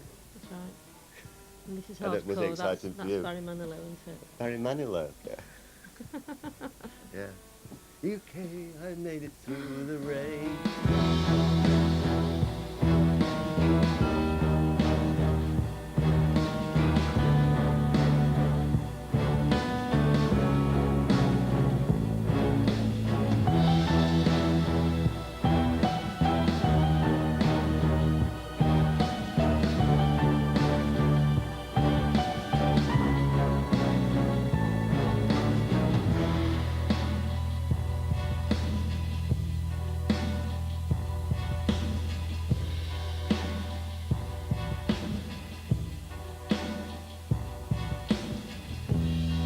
You are hardcore, you make me hard. You name the drama, and I'll play the part. It seems I saw you in some teenage wet dream. I like it, get up if you know what I mean. We definitely wanted to make a record that wasn't just like repeating what we'd done before, you know what I mean? Because I think that's really disappointing when a band gets kind of a bit popular and then they think, oh right, we'll stop making an effort now, we'll just repeat the formula over and over and over again. I just find that a bit dull, I can't see the point in doing it really. So we definitely wanted to, you know, push it forward in some way, but we didn't know exactly how to do it. We were kind of stumbling in the dark as we always are. I studied them forever. I wanna make a movie, so let's star in it together. Oh, don't make a move till I say action.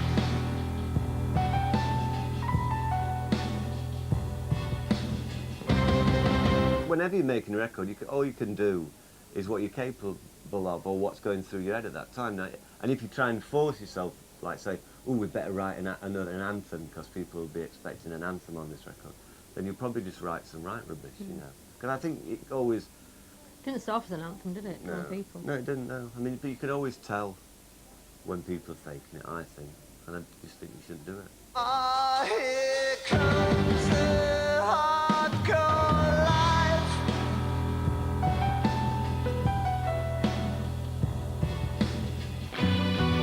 Put your money where your mouth is tonight. Leave your makeup on, and I'll leave on the light. Come over here, babe, and talk in the mic. Oh yeah, I hear now. It's gonna be one hell of a night. You can't be a spectator. Oh no. You gotta take these dreams and make them whole. Oh, this is hardcore.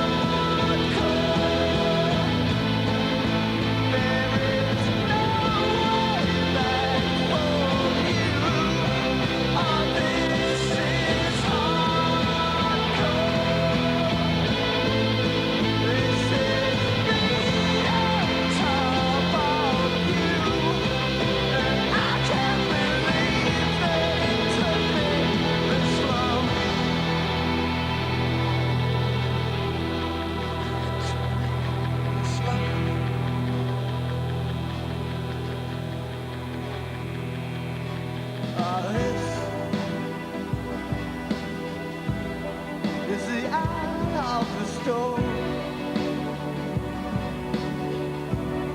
It's what men in stained raincoats pay for.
There you go, a band that have been around for almost 20 years. That's longer than most of you who've been eating solid food. The least we could do was give them 1 day. Pulp, Jarvis Cocker, we salute you. Don't stop thinking of me. Don't make me feel this way. Come on over here and love me. You know what I want you to say. Don't be cruel to who a heart is true. Why should we be apart? I really love you, baby. Cross my heart. Let's walk up to the preacher and